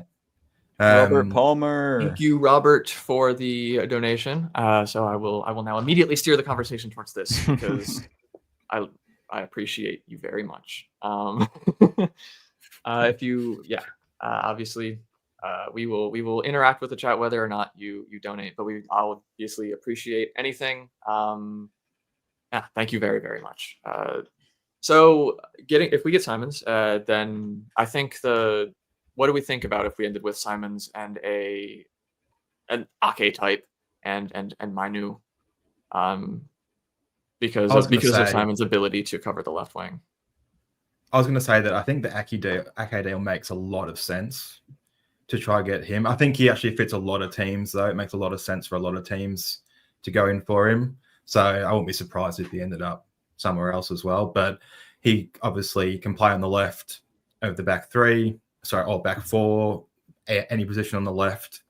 Lots of experience, is used to not playing every game as well, and probably doesn't necessarily really care as long as he gets a good wage packet again. So it would make so much sense to bring him in, and it gives time for Busquets to go to Germany, develop as well. He hasn't to be a long-term 2 years. He can be with us. It's it kind of fits perfectly. I think it's just whether City will deal with us. Yeah, I wonder how nice we were with Savinho. Maybe it comes down to that. I think ironically one of the worst clubs to fit for Ake at the moment is City, because they kind of have a lot of those like fullback, center back hybrids. I think that for a lot of clubs, he works for them because that kind of I would say that's kind of a unique place to be in, where you like can play both. But I feel like City have like a decent number of those, between like Gvardiol doing it. I can't imagine that they wouldn't be able to do something similar with Kushnerov just because of his pace. Because Pep is not shy in throwing center backs at fullback. So I'm hoping that maybe he's looking for game time in front of the World Cup, and he's looking to come to us. But I do think he'd probably get plenty of minutes at City as well. So I'm not getting my hopes too much up for that. But I do think this would be a good end to the window. I also don't think that United will sell Mainu to us. It sounds like Mainu only wants a loan. Did he ask for a loan? Yeah, I was going to say he only wants a loan. They definitely won't loan him to within the Premier League. And I think that I think if he's asking for a loan, it means he still sees his long-term future at. They don't want to loan him though. Like I don't think they'll loan him. Yeah, I wonder why I don't get. I mean, it's obviously I don't know him and his personal reasons, but a loan does seem weird. Like why? Maybe just like I'll wait for Amarin to leave, and then he's only got 3 weeks left in his United career. So I'll wait for him to come back next season. But yeah, it'd be weird for United to do a loan, especially if they're trying to get any other deals done. It doesn't really help them with bringing any cash in. So unless it's a big 20 million loan fee. But from what I understand, they don't want to sell him either.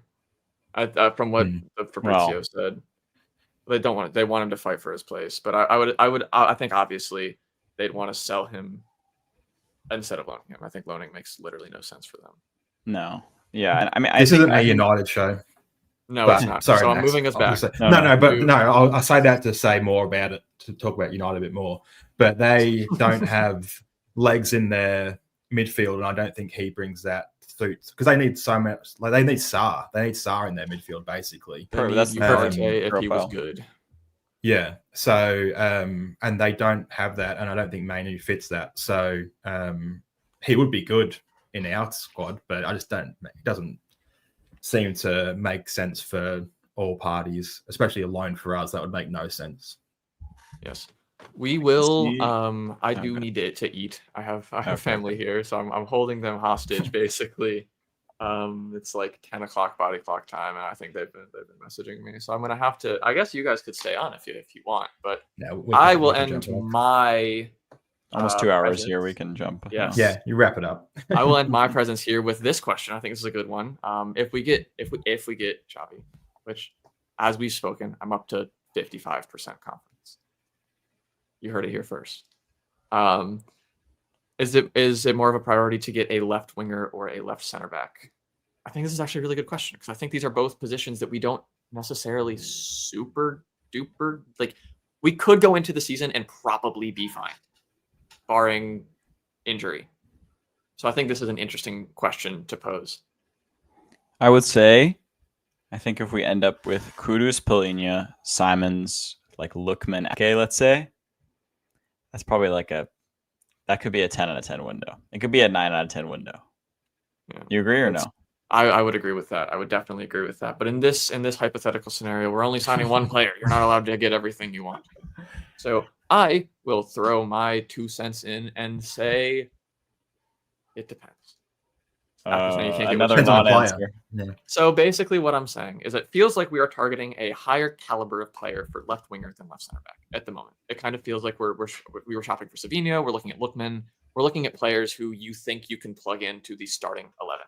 And if that is the case, if that is the kind of player we were to end up buying for left wing, I think left wing is more important because you are making a tangible upgrade to the starting 11. And I think that's generally, I would say, what I would prioritize over squad depth. Because you are creating squad depth by bringing in a new starter, and you're not going to get better than Van de Ven on the market right now, I don't think. I know you're not going to get better than Van de Ven on the market. That being said, if we bring in a backup of suitable quality, I can understand the thought process behind prioritizing left center back, especially with Van de Ven's injury history. That's my depends. Yeah, I think the club's priority is another attacker, but I think positionally with the squad, it's probably got to be a left-sided center back as far as what we actually need. I wish I had your confidence, Ghetto. I really wish I had your confidence. I know this guy Ghetto's pretty confident. Maybe we'll call you ITK too if this goes through. Yeah. We'll give you tier 1 if we get Simons. I feel. Let me just before we jump off. I was going to pick it over you anyway. If it's Ake, I think the left centre back position needs a sort of high quality backup like Danso, and I think that's an easier deal to get done if it's like Ake. Where left wing, I feel like it needs to be a top tier talent, and there's no point in doing that deal if it's not a top tier talent. So I think for this window, if we bring in Simons, that it's going to be a left-sided centre back, someone like Ake. But I don't want someone that's lower than him as well. So I kind of just feel like for the progression of the squad building, it makes sense because other than Savinho, I don't really see a left winger that's that high-end talent that can come in. Lookman's probably on the edge, but there's obviously got question marks. And I don't know whether it's worth bringing someone that's got question marks, like Tel has some question marks, or Odebear has some question marks at this stage. So I'd say probably due to the ease and squad building sort of strategy, that bringing in someone like Ake would be a sort of better option this on. And obviously, yeah, Van der Ven's injury history. We're going to play lots of games this year. Ake has so much experience. I feel like that one makes so much sense. But are we happy with Johnson? So this is no, I love our, him. I love Johnson. Our Love friendly Johnson. neighborhood Chelsea fan. No, Yeah. we are some people are not happy with him, but I would not call this panel, or I would say most of the people on this podcast are among those. But I think that he offers a sort of tactical inflexibility that Frank may not appreciate. So he is very good at scoring, obviously, but he is less good at like link-up play, I would say. His crossing's okay, but I don't know how consistently well he crosses from the left. I think it was probably something better for him from the right. And then being on the left, I think he's kind of better at scoring, obviously. Perfect, very, very well placed ball against City. I will continue to mention that. And obviously, as mentioned here, club legend scoring the winner in the Europa League final. We will always, always love my boy Brendan Johnson. But I Just think like for you with Torres being a club legend for scoring one goal for you guys. Yep, that's actually a very apt comparison, I would say. But yeah, I think he doesn't offer tactical fluidity, and I think that's probably the reason why we're looking to bring in another winger, because that could also free up Johnson to play more on the right to back up Kudus as well. So it's not that we dislike him; it's that I think that there are reasons that Frank, being the pragmatist that he is, would want as many options as possible to do as many different things in as many different sides. Because what if you've got a team that's got a really nice looking, like a really good defensively solid right back and a left back who's known to be skinned by tricks and whatnot. You would then play Kudus on the right. But if you've got the opposite, then we don't have that player that can benefit in the same way on the left. So I think that's my guess as to what the thought process is. Johnson off the left is giving me like a Son replacement type of vibe, to be honest, because you making the runs inside off the left, like for the Burnley goal. That's like all he needs to do, you know. And also, Jordan just said his goal scoring is unsustainable. The thing is, Fabrizio tweeted. Hold on. He tweeted a video. Shut up, Max. It's 4 a.m. in the night, and we have the exclusive breaking news. Xavi Simons to Tottenham, and here we go. Yeah. Oh no way! I still don't believe him. wait, I can't believe it. Oh my god! He just tweeted that? No, yeah, he just tweeted it. He tweeted it 30 seconds ago. No way, bro. Javi Simons, here we go. I knew it. I knew I wore this for a reason. But he's already given us one this year that wasn't right. Yeah, but he's tier one again. Tier one again in my book. He's back. Hold, Okay, boys, hold. You are now Ghetto tier one. Ghetto. You are tier one transfer source. You got to change your name to have the little medal next to it, like the gold medal next to it. He said, here we go soon in the tweet before, but in the video, if you watch it, he says, here we go. I don't know why he tweeted a video of him saying it. I think he probably spends the next 40 seconds apologizing to Spurs fans about the other stuff. It's an I don't ad know. for Kraken. Honestly, I'd believe it. But oh my gosh, we actually we did it. We signed a player. We are the hijackers now. Did he say? What did he say? This is going to destroy us. This is going to fall apart. Ah, boy.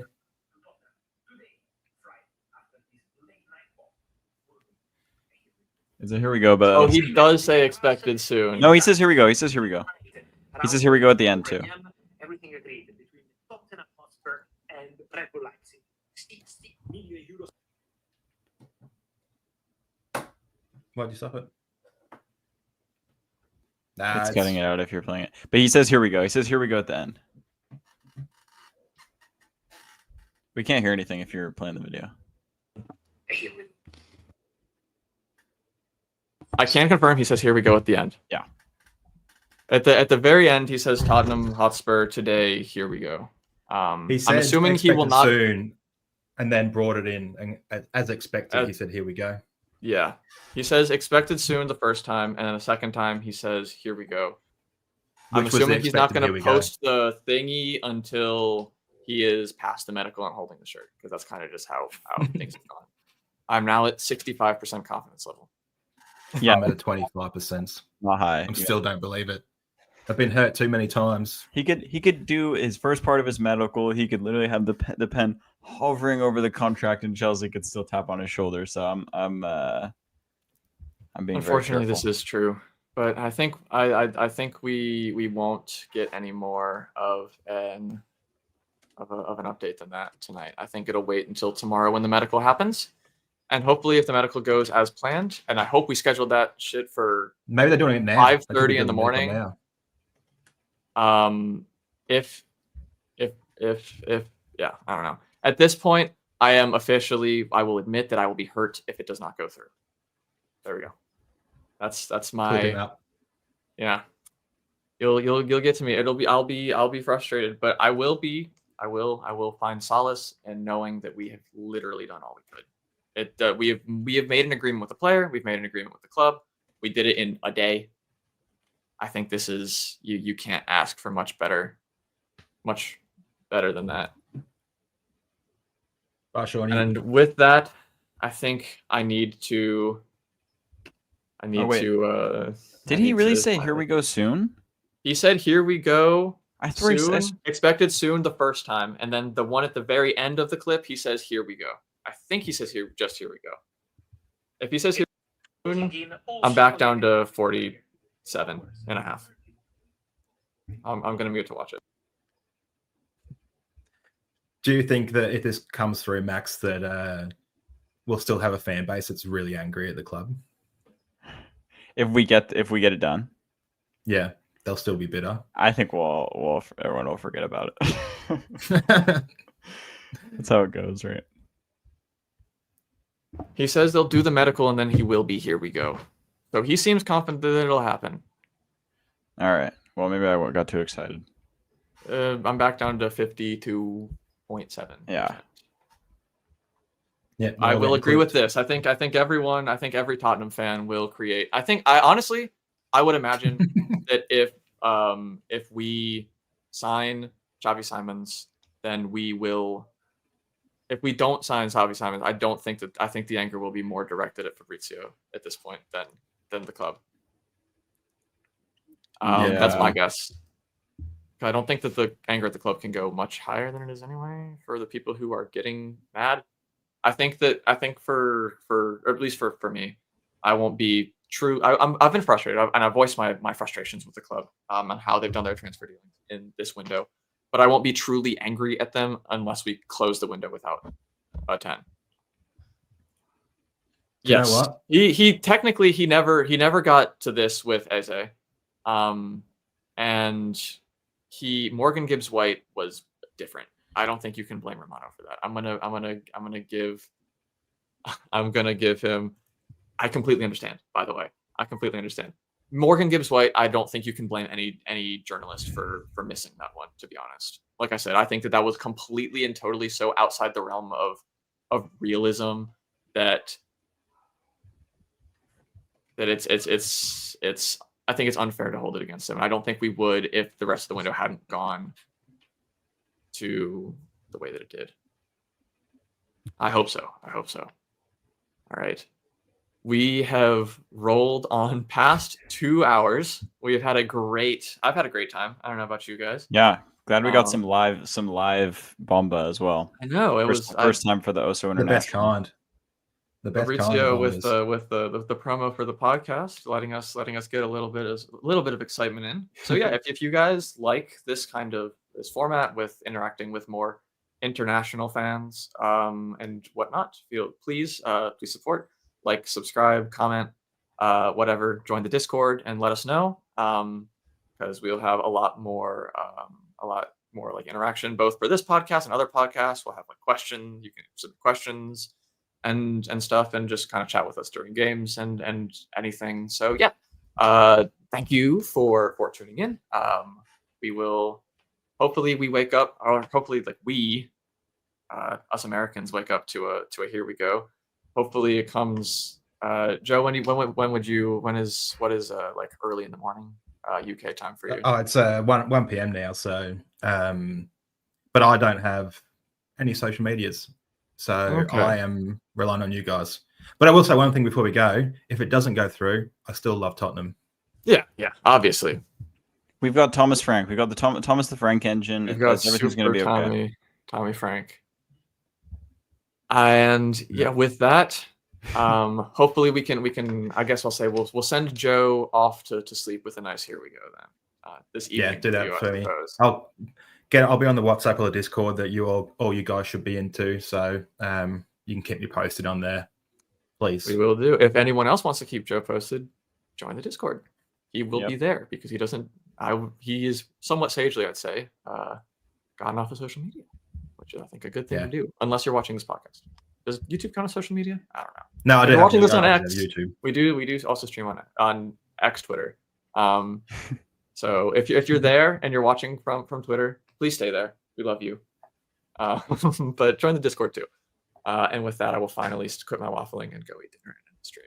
Thanks everyone. Thanks for the support. Thanks for the support. Come on, you Spurs. Come on, you Spurs. Spurs. And now we wait. I did not